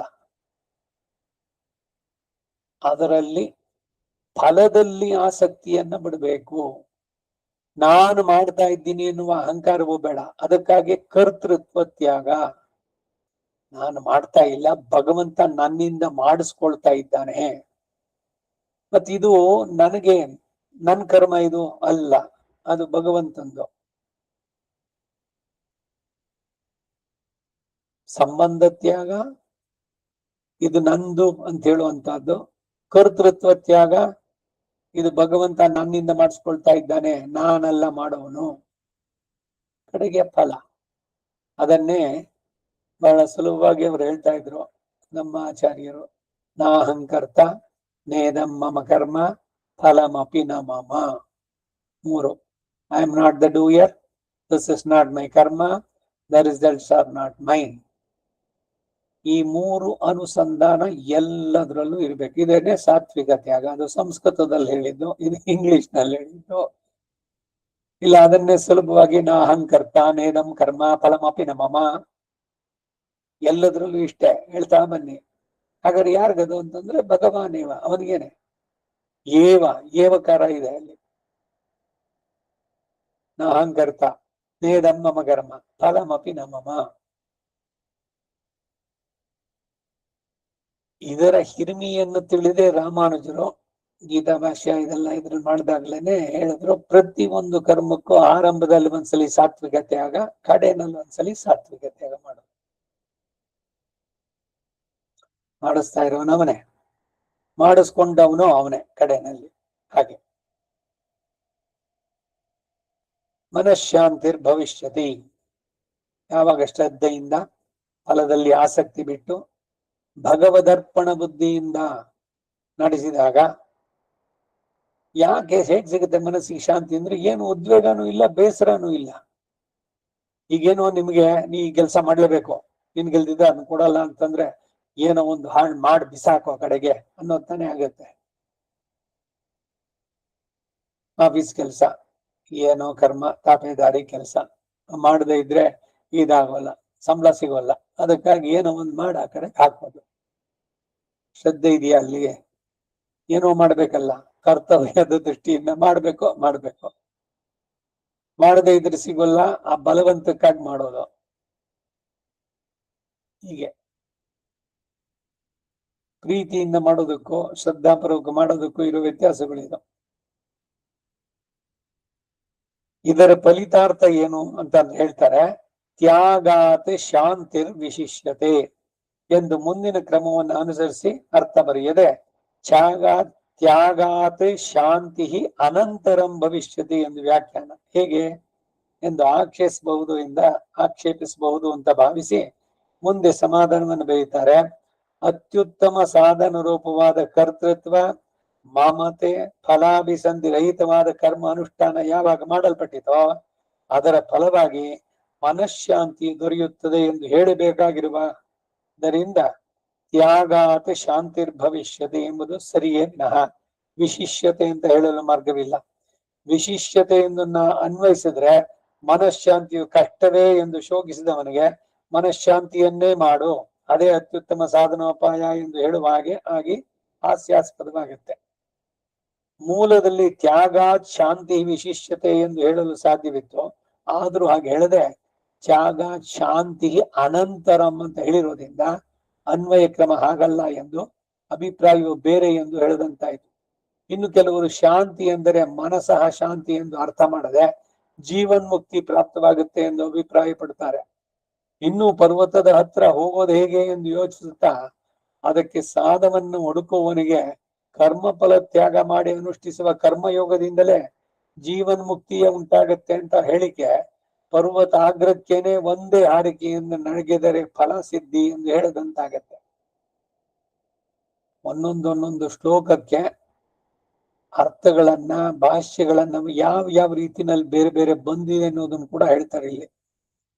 ಅತ ಚಿತ್ತಂ ಸಮಾಧಾತುಂ ನ ಶಕ್ನೋಸಿ ಎಂದು ಆರಂಭಿಸಿ ಹೇಳಿದ 4 ಶ್ಲೋಕಗಳು ಭಕ್ತಿ ಯೋಗಕ್ಕೆ ಅಶಕ್ತನಾದ ಅಧಿಕಾರಿಯನ್ನು ಕುರಿತು ಹೇಳಿದ್ದು ಎಂದು ಅಭಿಪ್ರಾಯ ಪಟ್ಟು ಭಕ್ತಿ ಯೋಗಕ್ಕೆ ಅನಧಿಕಾರಿಗೆ ಬೇರೆ ಸಾಧನಗಳು ಹೇಳಲ್ಪಟ್ಟತು ಎಂದು ಇನ್ನು ಕೆಲವರು ಭಾವಿಸ್ತಾರೆ. ಇದಕ್ಕೆ ಕಾರಣ ಏನು ಅಂದ್ರೆ ಶ್ರೀ ಯಾಮುನೇಯರ ಸಂಗ್ರಹ ಶ್ಲೋಕದಲ್ಲಿ ಅಶಕ್ತಸ್ಯಾತ್ಮನಿಷ್ಠತಾ ಅಂತ ಇರುವುದಕ್ಕೆ ಗೀತಾರ್ಥ ಸಂಗ್ರಹದಲ್ಲಿ ಬಂದ ಮಾತಿದು. ಅಶಕ್ತತೆ ಎಲ್ಲಿ ಹೇಳಿದೆ ಎಂದು ಮೂಲದಲ್ಲಿ ನೋಡಿ. ಚಿತ್ತ ಸಮಾಧಾನಕ್ಕೆ ಅಶಕ್ತತಾ ಎಂದು ಅರ್ಥ ಮಾಡದೆ ಭಕ್ತಿ ಯೋಗಕ್ಕೇನೆ ಅಶಕ್ತತೆ ಎಂದು ಅರ್ಥ ಮಾಡಿರುವುದೇ ಈ ಭ್ರಮೆಗೆ ಕಾರಣ. ಸಂಗ್ರಹ ಶ್ಲೋಕದಲ್ಲಿ ಎಲ್ಲವನ್ನೂ ವಿಶದೀಕರಿಸಿ ಹೇಳೋದಕ್ಕೆ ಹೇಗೆ ಸಾಧ್ಯ? ಭಕ್ತಿ ಯೋಗ ನಿಷ್ಠೆಗೆ ಅಶಕ್ತನಾದವನಿಗೆ ಪ್ರಪತ್ತಿ ಮಾರ್ಗವು ಅಂದ್ರೆ ಸ್ವತಂತ್ರ ಶರಣಾಗತಿಯು ಎಂದು ಶಾಸ್ತ್ರಗಳಲ್ಲಿ ಕಂಠೋಕ್ತವಾಗಿ ಹೇಳಿರುವುದಕ್ಕೆ ಇದು ವಿರೋಧ ಆಗುತ್ತೆ. ಭಕ್ತಿ ಯೋಗಕ್ಕೆ ಚಿತ್ತ ಸಮಾಧಾನ ಅವಶ್ಯಕ. ಅದು ಅಲ್ಲದೆ ತನ್ನ ಉಪಾಸನೆಯಲ್ಲದೆ ಬೇರೆ ಮಾರ್ಗವೇ ಇಲ್ಲ ಎಂದು ಮೈಯೇವ ಮನ ಆದತ್ಸ್ವ ಮೈ ಬುದ್ಧಿ ನಿವೇಶಯ ಎಂದು ಏವಕಾರದಿಂದ ತಿಳಿಸಿ ಹಾಗೆ ಮನಸ್ಸು ಇಡುವುದಕ್ಕೆ ಮಾರ್ಗಗಳನ್ನ 3 ಶ್ಲೋಕಗಳಿಂದ ತಿಳಿಸಿ 3ನೇ ಸಲ ಹೇಳಿದ್ದೇನೆ. ಚಿತ್ತ ದೌರ್ಬಲ್ಯ ಇರುವವನಿಗೆ ಪರಮ ಔಷಧಿ ಎಂದು ಹೇಳಲ್ಪಟ್ಟು ಅತ ಶಾಂತಿ ಅನಂತರಂ ಎಂಬುದರಿಂದ ಬೇಕಾದ ಚಿತ್ತೈಕಾಂತ್ಯವು ಲಭಿಸಿ ಭಕ್ತಿ ಯೋಗವು ಅಂಕರಿಸುತ್ತದೆ ಅಂತ ಹೇಳಲ್ಪಟ್ಟಿದೆ. ಈ ಚಿತ್ತೈಕಾಂತ್ಯವು ಬೇಕೆಂದು ಮುಂದೆ 14ನೇ ಶ್ಲೋಕದಲ್ಲಿ ಮೈಯರ್ಪಿತ ಮನೋಬುದ್ಧಿ ಎಂಬಲ್ಲಿಯೋ ಇನ್ನು ಅನೇಕ ಸ್ಥಳಗಳಲ್ಲೂ ಕೂಡ ಇದು ಉಪವಾದಿತವಾದದ್ದು. ಆದ್ರಿಂದ ಭಕ್ತಿ ಯೋಗಕ್ಕೆ ಅಶಕ್ತನಾದವನಿಗೆ ಕಲ್ಪಿಸಿ ಹೇಳಿದ ಸಾಧನಗಳು ಅಂತ ಹೇಳಿ ಅರ್ಥ ಮಾಡೋದು ಯುಕ್ತವಲ್ಲ. ಶ್ರೀ ಭಾಷ್ಯಕಾರರು ಶ್ರೀ ನಿಗಮಾಂತದೇಶಿಕರು ಸಾಧನ ಅಂತರಗಳೆಂದೇ ಹೇಳಿರುತ್ತಾರೆ ಎಂದು ತಮ್ಮ ಈ ಅಭಿಪ್ರಾಯ ಸಮರ್ಥನೆಗಾಗಿ ಹೇಳಿಕೊಳ್ತಾರೆ. ಈ ಇಬ್ಬರು ಮಹನೀಯರ ಅಭಿಪ್ರಾಯಗಳು ಹಾಗಲ್ಲ. ಮೂಲದ ವ್ಯಾಖ್ಯಾನವನ್ನ ನೋಡಿ. ಆದ್ದರಿಂದ ಫಲಪ್ರಾಪ್ತಿಗಳಲ್ಲಿ ಪ್ರಥಮ ಸೋಪಾನ ವಿರೋಧಿ ರೂಪ ಪರಿಹಾರ ಮೂಲಕ ಮನಃಶಾಂತಿ, ಅನಂತರಂ ಎಂಬ ಪದ ಸ್ವಾರಸ್ಯದಿಂದ ಈಗ ಕರ್ಮಯೋಗವು ಲಭಿಸಿದ್ರೆ ಹಿಂದೆ ಹೇಳಿದವುಗಳೆಲ್ಲವೂ ಕ್ರಮವಾಗಿ ಸಿದ್ಧಿಸುತ್ತೆ. ಅದ್ಯಾವುದು ಅಂದ್ರೆ ಆತ್ಮ ಧ್ಯಾನ, ಆತ್ಮ ಸಾಕ್ಷಾತ್ಕಾರವು, ಮನಃಶಾಂತಿಯು, ಭಕ್ತಿ ವೃದ್ಧಿ ಮೂಲಕ ಉಪಾಸನ ಆರಂಭದ ಪರಭಕ್ತಿಯ ಪ್ರಾಪ್ತಿ, ತದ್ವೃದ್ಧಿಯಿಂದ ಪರಮಾತ್ಮ ಸಾಕ್ಷಾತ್ಕಾರ, ಅಲ್ಲಿಂದ ಪರಮ ಭಕ್ತಿ, ಮೋಕ್ಷ, ಹೀಗೆ ಎಲ್ಲವೂ ಸಿದ್ಧಿಸುತ್ತೆ. ಆದ್ದರಿಂದ ಫಲಪ್ರಾಪ್ತಿಯಲ್ಲಿ ಪ್ರಥಮ ಸೋಪಾನ, ಮೊದಲನೇ ಹೆಜ್ಜೆ, ಮೊದಲನೇ ಮೆಟ್ಲು ಮನಃಶಾಂತಿ ಪ್ರಾಪ್ತಿ ಎಂದು ವ್ಯಾಖ್ಯಾನವನ್ನು ಅನುಗಿಸಿದ್ದಾರೆ. ಅದರ ಸಿದ್ಧಿಯಿಂದ ಎಲ್ಲವೂ ಸಿದ್ಧಿಸುತ್ತೆ ಎಂಬುದೇ ಅಭಿಪ್ರಾಯ. ಈ ಮನಸ್ಸು ಸಮಾಧಾನವಾಗಿ ಇರಬೇಕು. ಈ ಸಂದರ್ಭದಲ್ಲಿ ಇನ್ನೊಂದು ಮಾತೇನು ಅಂದ್ರೆ ಸತ್ವೋದ್ರಿಕ್ತ ಕಾಲದಲ್ಲಿ ಮನಸ್ಸು ಶಾಂತವಾಗಿರುವುದಕ್ಕೆ ಏನನ್ನ ಪ್ರಯತ್ನ ಮಾಡಬೇಕು ಅಂತೀವೋ ಅದು ಮನಃಪೂರ್ವಕವಾಗಿ ನಡೆಸೋದಕ್ಕೆ ಪೂರಕವಾಗುವಂತಹ ಕಾಲ. ಈಗ ಬೆಳಗ್ಗೆ ಬ್ರಾಹ್ಮಿ ಮುಹೂರ್ತ, ಆ ಸಂದರ್ಭದಲ್ಲಿ ಹೊರಗಿನ ಪ್ರಚೋದನೆಗಳು ಏನಾರು ಬಂತು, ಅದೇನೋ ಶಬ್ದ ಆಯ್ತು, ಆ ಕಡೆಗೆ ಮನಸ್ಸು ಹೋಯ್ತು ಅನ್ನೋದಕ್ಕಿಲ್ಲ. ಮೊಬೈಲು ಅವಾಗ ಯಾವ್ದು ರಿಂಗ್ ಮಾಡಲ್ಲ. ಎಲ್ರು ಸೂರ್ಯವಂಶಜರು 8 ಗಂಟೆ ಮೇಲೇನೆ ಹೇಳೋರು. ಸೊ ಅದರಿಂದ ಮೊಬೈಲ್ ಗಲಾಟೆ ಇರೋಲ್ಲ. ನಿಮ್ಮ ಆತ್ಮದ ಉದ್ಧಾರಕ್ಕೆ, ಚಿತ್ತದ ಏಕಾಗ್ರತೆಗೆ, ಮನಃಶಾಂತಿಗೆ ಅತಿ ಉತ್ತಮವಾದಂತಹ ಸಮಯ ಅಂದ್ರೆ ಆಗಿನ ಕಾಲ ಬ್ರಾಹ್ಮಿ ಮುಹೂರ್ತ.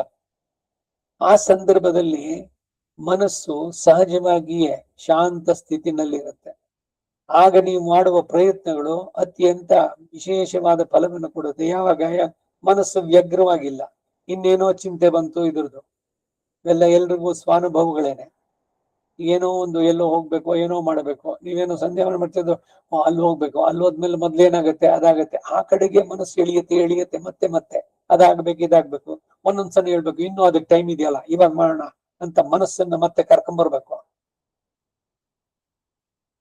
ಯಾವುದೇ ಒಂದು ಸ್ಮಾಲ್ ವಿಷಯ ಇರ್ಬೋದು, ಅದು ಮನಸ್ಸನ್ನ ಎಷ್ಟರ ಮಟ್ಟಿಗೆ ನಮ್ಮನ್ನ ತಲ್ಲಣಗೊಳಿಸುತ್ತೆ ಅಂದ್ರೆ ಒಂದು ಪ್ರಶಾಂತವಾದ ಒಂದು ಸರೋವರ, ಅದ್ರೊಳಗೆ ಒಂದು ಕಲ್ಲು ಹಾಕಿದ ತಕ್ಷಣ ಅಲೆಗಳು ಎದ್ದು ಎಲ್ಲ ತರಂಗಗಳು, ಹಾಗೆ ಮನಸ್ಸಿನ ನೆಮ್ಮದಿ ಎಷ್ಟು ಬೇಗ ಹಾಳಾಗುತ್ತೆ ಅಂತ.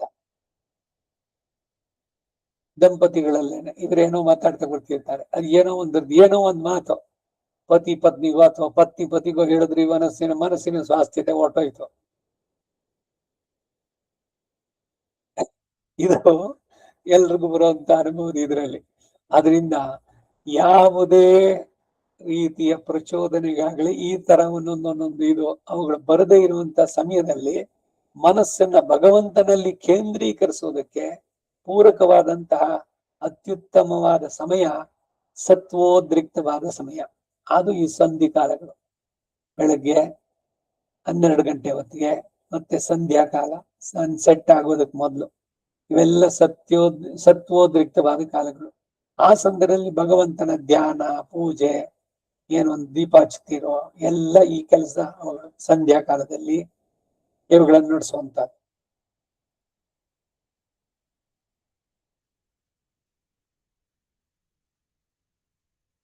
ಮನಃಶಾಂತಿ ಪ್ರಾಪ್ತಿ, ಫಲಪ್ರಾಪ್ತಿಯಲ್ಲಿ ಪ್ರಥಮ ಸೋಪಾನ ಇದು ಮನಃಶಾಂತಿ. ಆದ್ದರಿಂದ ಅದರ ಸಿದ್ಧಿಯಿಂದ ಎಲ್ಲವೂ ಸಿದ್ಧಿಸುತ್ತೆ ಅನ್ನೋದು. ಶಾಂತೆ ಮನಸ್ಸೇ, ಮನಸ್ಸನ್ನ ಶಾಂತತೆಯನ್ನು ಹೊಂದಲಾಗಿ ಆತ್ಮಧ್ಯಾನವು ಸಂಪತ್ಸ್ಯತೆ, ಲಭಿಸುತ್ತೆ. ಯಚ್ಚೇತ್ ವಾಂಗ್ ಮನಸ್ಸಿ ಪ್ರಾಜ್ಞ ತದ್ಯಚ್ಚೇತ್, ಕಠೋಪನಿಷತ್ತಿನ ಮಾತು. 4 ಕಡೆನಲ್ಲೂ ಆತ್ಮ ಆತ್ಮ ಅಂತ ಬರುತ್ತೆ. ಕಡೆಯಲ್ಲಿ ಬಂದಿದ್ದೇನೆ ಪರಮಾತ್ಮ, ಅದು ಸಿಗ್ಬೇಕಾದ್ರೆ ಶಾಂತ ಮನಸ್ಕ ತದ್ಯತ್ಯೇತ್ ಶಾಂತ ಆತ್ಮನಿ ಅಂತ ಕಣ್ಕೂಡಾಗುವಂತಹದ್ದು. ಧ್ಯಾನಾಚ, ಆತ್ಮ ಧ್ಯಾನದಿಂದಲಾದ್ರೂ ತದಾ ಪರೋಕ್ಷಂ, ಆ ಆತ್ಮ ಸಾಕ್ಷಾತ್ಕಾರವು ಅಂದರೆ ಆತ್ಮಾವಲೋಕನ ಉಂಟಾಗತ್ತೆ. ತದಾ ಪರೋಕ್ಷಾತ್ ಪರಾಭಕ್ತಿ, ಅಂತಹ ಆತ್ಮ ಸಾಕ್ಷಾತ್ಕಾರದಿಂದ ಪರಭಕ್ತಿ ಉತ್ಪನ್ನವಾಗತ್ತೆ. ಇತಿ, ಹೀಗಿರೋದ್ರಿಂದ ಭಕ್ತಿ ಯೋಗಾಭ್ಯಾಸ ಅಶಕ್ತಸ್ಯ, ಮೊದಲೇ ನೆಟ್ಟಿಗೆ ಭಕ್ತಿ ಯೋಗಾಭ್ಯಾಸಕ್ಕೆ ಅಶಕ್ತನಾದವನಿಗೆ ಆತ್ಮನಿಷ್ಠೆಯವ ಶ್ರೇಯಸಿ ಇತ್ಯರ್ಥ. ಆತ್ಮನಿಷ್ಠೆಯೇ ಅಂದ್ರೆ ಕರ್ಮಯೋಗವೇ ಅತ್ಯುತ್ತಮವಾದ ಸಾಧನ ಎಂದು ತಾತ್ಪರ್ಯ. ಆತ್ಮನಿಷ್ಠಸ್ಯಾಪಿ, ಆತ್ಮಾವಲೋಕನ ಸಿದ್ಧಿಗಾಗಿ ಆತ್ಮ ಧ್ಯಾನ ಮಾಡುವವನಿಗೆ ಅಶಾಂತ ಮನಸಃ, ಶಾಂತ ಮನಸ್ಸಿಲ್ಲದವನಾಗಿದ್ದ ಪಕ್ಷದಲ್ಲಿ ನಿಷ್ಠಾ ಪ್ರಾಪ್ತೆಯೇ, ಆತ್ಮನಿಷ್ಠೆಯು ಉಂಟಾಗುವುದಕ್ಕಾಗಿ ಅಂತರ್ಗತ ಆತ್ಮಜ್ಞಾನಾನಭಿಸಂಹಿತ ಜ್ಞಾನಾನಭಿಸಂಹಿತ ಫಲಕರ್ಮನಿಷ್ಠೈವ ಶ್ರೇಯಸಿ ಇತ್ಯರ್ಥ. ಅದರಲ್ಲೇ ಸೇರಿದ ಆತ್ಮಜ್ಞಾನವುಳ್ಳ ಫಲಾಭಿಸಂಧಿರಹಿತವಾದ ಕರ್ಮನಿಷ್ಠೆಯೇ ಶ್ರೇಯಸ್ಕರವಾದ್ದು. ಹಿಂದೆ ಜಿಜ್ಞಾಸುವಿನ ಉಪಾಸನ ಉತ್ತಮವೋ ಜ್ಞಾನಿಯ ಉಪಾಸನವು ಉತ್ತಮವೋ ಎಂದು ಅರ್ಜುನ ಪ್ರಶ್ನಿಸಿದ್ದ. ಅದರ ಉತ್ತರವಾಗಿ ತನ್ನ ಉಪಾಸನೆಯೇ ಉತ್ತಮ ಎಂದು ಉತ್ತರವನ್ನು ಹೇಳಿದ್ರು. ಈ ಉಪಾಸನೆಯು ಶೀಘ್ರವಾಗಿ ಲಭಿಸುವುದು ಹೇಗೆ ಎಂಬುದು ಈಗ ವಕ್ತವ್ಯಾಂಶ.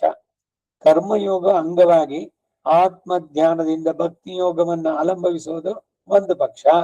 ಇನ್ನೊಂದು, ಕರ್ಮಯೋಗದಿಂದ ಜ್ಞಾನ ಯೋಗವನ್ನು ಹೊಂದಿ ಅದಕ್ಕಾಗಿ ಆತ್ಮೋಪಾಸನೆಯನ್ನು ಮಾಡಿ ಆತ್ಮ ಸಾಕ್ಷಾತ್ಕಾರ ಹೊಂದಿ ಭಕ್ತಿ ಯೋಗವನ್ನು ಅವಲಂಬಿಸೋದು ಇನ್ನೊಂದು ಪಕ್ಷ. ಎರಡರಿಂದಲೂ ಆತ್ಮಾವಲೋಕನ ಉಂಟಾಗತ್ತೆ. ಕರ್ಮಯೋಗದಿಂದ ಆತ್ಮ ಧ್ಯಾನದ ಮೂಲಕ ಆತ್ಮಾವಲೋಕನ ಲಭಿಸುತ್ತೆ.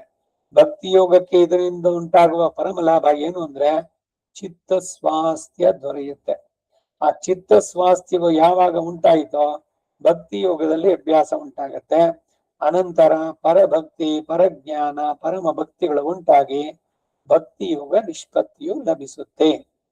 ಆದ್ದರಿಂದ ನೀನು ಐಕಾಂತ್ಯ ಭಕ್ತಿಯಿಂದ ಉಪಾಸನೆಯು ಹೇಗೆ ಎಂದು ನೀನು ಯೋಚಿಸುವ ಕೆಲಸ ಇಲ್ಲ. ಭಕ್ತಿ ಯೋಗದಲ್ಲಿ ಇಳಿಯಬೇಕು ಎಂಬ ಸಂಕಲ್ಪದಿಂದ ಪರಮಾತ್ಮ ಧ್ಯಾನ ಮಾಡುವುದರ ಜೊತೆಗೇನೆ ಕರ್ಮಯೋಗವನ್ನ ಕರ್ತೃತ್ವ, ಮಮತಾ, ಫಲ ತ್ಯಾಗಗಳ ಮೂಲಕ ಮಾಡ್ತಾ ಬಂದ್ರೆ ಕ್ಷಿಪ್ರದಲ್ಲೇ ಪ್ರತಿಬಂಧಕ ಪಾಪ ಪರಿಹಾರ ಮೂಲಕ ಆತ್ಮಧ್ಯಾನವು, ಆತ್ಮಾವಲೋಕನ ಪ್ರಾಪ್ತಿಯು, ಮನಃಶಾಂತತೆಯು, ಭಕ್ತಿ ಯೋಗಾಭ್ಯಾಸವು ಎಲ್ಲವೂ ಕ್ರಮವಾಗಿ ದೊರೆಯುತ್ತೆ ಅಂತ ಹೇಳಿದ್ರು. 3ನೇ ಅಧ್ಯಾಯದಲ್ಲಿ ಕರ್ಮಯೋಗವೇ ಅರ್ಜುನನಾದ ನಿನಗೆ ಸರ್ವಶ್ರೇಷ್ಠವಾದ ವ್ಯವಹಿತೋಪಾಯ ಅಂತ ಹೇಳಿದ್ರು. ಅದನ್ನೇ ಇಲ್ಲಿಯೂ ಸಮರ್ಥಿಸಿ ಇದನ್ನು ನೀನು ಸರಿಯಾಗಿ ಅನುಷ್ಠಿಸಿದ್ರೆ ಅವ್ಯವಹಿತೋಪಾಯವಾದ ಭಕ್ತಿ ಯೋಗಕ್ಕೆ ಮೂಲವಾದ ಅಂಕುರವಾಗಿ ಪರಿಣಮಿಸುವುದರಲ್ಲಿ ಸಂದೇಹವಿಲ್ಲವಾದ್ದರಿಂದ ನನ್ನ ಉಪಾಸನವೇ ಸುಲಭವಾದದ್ದು, ಶೀಘ್ರ ಫಲದಾಯಕ ಎಂದು ಉಪದೇಶಿಸಿದ್ರು. ಅರ್ಜುನನ ಕೈಯಲ್ಲಿ ಯುದ್ಧವನ್ನು ಮಾಡಿಸುವುದು ಮುಖ್ಯವಾದ್ದರಿಂದ ದಿವ್ಯ ಮಂಗಳ ವಿಗ್ರಹಯುಕ್ತವಾದ ಪರಮ ಪುರುಷನು ತನಗೆ ಆತ್ಮವಾಗಿದ್ದಾನೆ ಎಂದು ಮಾಡಿದ ಆತ್ಮೋಪಾಸನೆಯು ಸ್ವಲ್ಪ ಕ್ಲೇಶಯುಕ್ತವಾದ್ದರಿಂದ ಅಂಥದ್ದನ್ನು ಬಿಟ್ಟು ಸುಲಭವಾದ ಕರ್ಮ ಫಲ ತ್ಯಾಗದಿಂದ ಕೂಡಿದ ಕರ್ಮಾಂಗಕವಾಗಿ ನನ್ನ ಉಪಾಸನೆಯನ್ನು ಮಾಡಿದ್ರೆ ಶೀಘ್ರದಲ್ಲೇ ನಿನಗೆ ಎಲ್ಲವೂ ಸಿದ್ಧಿಸುತ್ತೆ ಎಂಬ ಲೋಕಾಭಿಪ್ರಾಯ ಉಪದೇಶಿಸಲ್ಪಟ್ಟಿತು. ಇದಿಷ್ಟು 12ನೇ ಶ್ಲೋಕಕ್ಕೆ ಅರ್ಥ, ಭಾಷ್ಯ, ವಿವರಣೆಗಳು. ಮುಂದಿನ ಶ್ಲೋಕ 13ನೇದು. ಅದಕ್ಕೆ ಒಂದು ಅವತಾರಿಕೆ, ಉಪೋದ್ಘಾತ, ಒಂದು ಇಂಟ್ರೊಡಕ್ಷನ್. ಅನಭಿಸಂಹಿತ ಫಲಕರ್ಮನಿಷ್ಠಸ್ಯೋಪಾದೇಯಾನೇ ಗುಣಾನಾಹ. ಭಾಷ್ಯಾವತಾರಿಕೆ ಅರ್ಥ: ಉಪಾಸನದ ಅಂಕುರ, ಚಿಗುರು, ಮೊಳೆಯೋದು, ವೃದ್ಧಿ ನಿಷ್ಪತ್ತಿಗಳಿಗೆ ಬೇಕಾದದ್ದು ಫಲಾಭಿಸಂಧಿರಹಿತವಾದ ಕರ್ಮನಿಷ್ಠೆ, ಅದರಿಂದ ಉಂಟಾಗುವ ಚಿತ್ತ ಶಾಂತತೆ ಎಂದು ಸ್ಥಾಪಿಸಿದ್ರು. ಅಂತಹ ಕರ್ಮನಿಷ್ಠ ಹೇಗಿರಬೇಕು, ಆತನಲ್ಲಿ ಎಂಥ ಗುಣಗಳಿರಬೇಕು ಎಂಬುದನ್ನ ಮುಂದಿನ ಶ್ಲೋಕಗಳಿಂದ ತಿಳಿಸ್ತಾರೆ. ಅಥವಾ ಇಂತಹ ಫಲಾಭಿಸಂಧಿರಹಿತ ಕರ್ಮನಿಷ್ಠೆಯಿಂದ ಪ್ರತಿಬಂಧಕ ಪಾಪಗಳು ತೊಲಗಿ ಪರಿಶುದ್ಧನಾಗುವುದರ ಮೂಲಕ ಎಂಥ ಉತ್ಕೃಷ್ಟ ಗುಣಗಳು ಆತನಲ್ಲಿ ಕ್ರಮವಾಗಿ ಉಂಟಾಗಿ ಅಂತವನು ಹೇಗೆ ತನಗೆ ಪ್ರಿಯ ಭಕ್ತ ಆಗ್ತಾನೆ ಅನ್ನೋದನ್ನು ಕೂಡ ಅದಕ್ಕೆ ಅವತಾರಿಕೆ ಆಗ್ಬಹುದು. ಅಂತಹ ಉತ್ಕೃಷ್ಟ ಗುಣಗಳುಳ್ಳವನ ಉಪಾಸನೆಯಿಂದ ತಾನು ಪ್ರೀತನಾಗ್ತೇನೆ, ಅಂತಹ ಭಕ್ತನು ನನ್ನ ಅನುಗ್ರಹಕ್ಕೆ ಪಾತ್ರನಾಗ್ತಾನೆ ಎಂದು ಉಪದೇಶಿಸ್ತಾರೆ. ತಾನು ಪ್ರೀತನಾದ್ರೇನೆ ತಾನು ಪ್ರಾಪ್ಯ ಎಂದು ಹೇಳಿದ್ದು ಹಿಂದೆ. ಭಕ್ತ್ಯಾತು ಅನನ್ಯಯ ಶಕ್ಯ ಅಂತ ಹೇಳ್ಬೇಕಾರೆ. ಹೀಗೆ ಫಲಾಭಿಸಂಧಿರಹಿತವಾದ ಕರ್ಮಾನುಷ್ಠಾನದ ಮೂಲಕ ಚಿತ್ತ ಸ್ವಾಸ್ಥ್ಯವನ್ನ ಹೊಂದಿ ಈ ಮುಂದೆ ನಾನು ಹೇಳುವ ಸ್ವಭಾವ ಉಳ್ಳವನಾದರೆ ಆತನು ನನಗೆ ಅತ್ಯಂತ ಪ್ರಿಯನಾಗ್ತಾನೆ. ಅಂತವನಿಗೆ ನನ್ನ ಅನುಗ್ರಹ ಸಿದ್ಧ ಎಂದು ಅವತಾರಿಕೆಯನ್ನ ದಯಪಾಲಿಸ್ತಾರೆ. ಮನಸ್ಸನ್ನ ನನ್ನಲ್ಲಿ ಸ್ಥಿರವಾಗಿಡಲು ಸಾಧ್ಯವಿಲ್ಲದ ಅಶಕ್ತನಿಗೆ ಫಲಾಭಿಸಂಧಿರಹಿತವಾದ ಕರ್ಮಯೋಗವೇ ಪರಮ ಶ್ರೇಯಸ್ಕರ ಎಂದು ಹೇಳಿದೆ.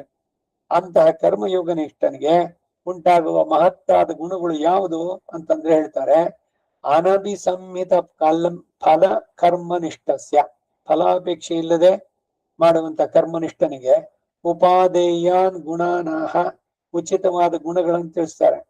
ಇತರರ ಅವತಾರಿಕೆಯು ಸರಿಯಿಲ್ಲ ಎಂದು ಭಾವಿಸ್ತಕ್ಕದ್ದೆಂದು ಹೇಳುವುದಕ್ಕಾಗಿ ಈ ಅವತಾರಿಕೆಯನ್ನು ಕೊಟ್ಟಿದ್ದಾರೆ ಎಂದು ಭಾವಿಸ್ತಕ್ಕದ್ದು.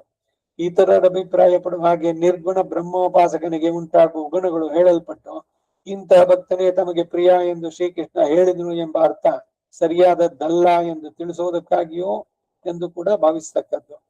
ಹೀಗಿದ್ರೇನೆ ಸರ್ವೇಶ್ವರನು ಅಂತಹ ಭಕ್ತಿಯೋಗನಿಷ್ಠನನ್ನ ಪ್ರೀತಿಸ್ತಾನೆ. ಅವು ಇಲ್ಲದಿದ್ರೆ ಇಲ್ಲ ಎಂಬ ಭಾವವು ತೋರಿ ಬರುತ್ತೆ. ಅವು ಸ್ವತಃ ಕರ್ಮಯೋಗ ನಿಷ್ಠೆಯಲ್ಲಿನ ಆತ್ಮಜ್ಞಾನದಿಂದಲೇ ಉಂಟಾಗುತ್ತೆ ಎನ್ನುವುದು ಸೂಚಿತ ಅಂದ್ರು. ಇದು ಈ 13ನೇ ಶ್ಲೋಕಕ್ಕೆ ಬರೀ ಅವತಾರಿಕೆ.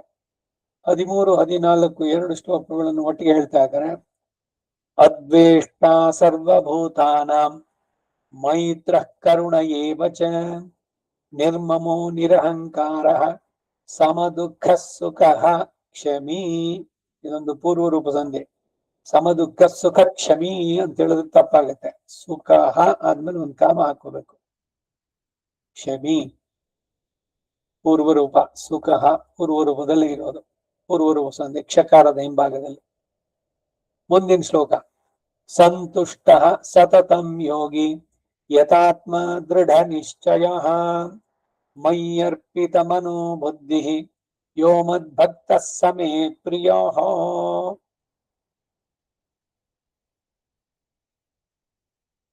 ಸ್ವಾಮಿಯು ಪ್ರೀತನಾಗಿ ಇವನನ್ನು ಅನುಗ್ರಹಿಸಬೇಕಾದ್ರೆ ಆ ಕರ್ಮಯೋಗಿಯಲ್ಲಿ ಇರಬೇಕಾದ ಗುಣಗಳು ಯಾವುದು ಅಂದ್ರೆ ಸರ್ವಭೂತಾನ, ಸಮಸ್ತ ಪ್ರಾಣಿಗಳನ್ನು ಅದ್ವೇಷ್ಟ, ದ್ವೇಷಿಸದಿರುವವನಾಗಿಯೋ.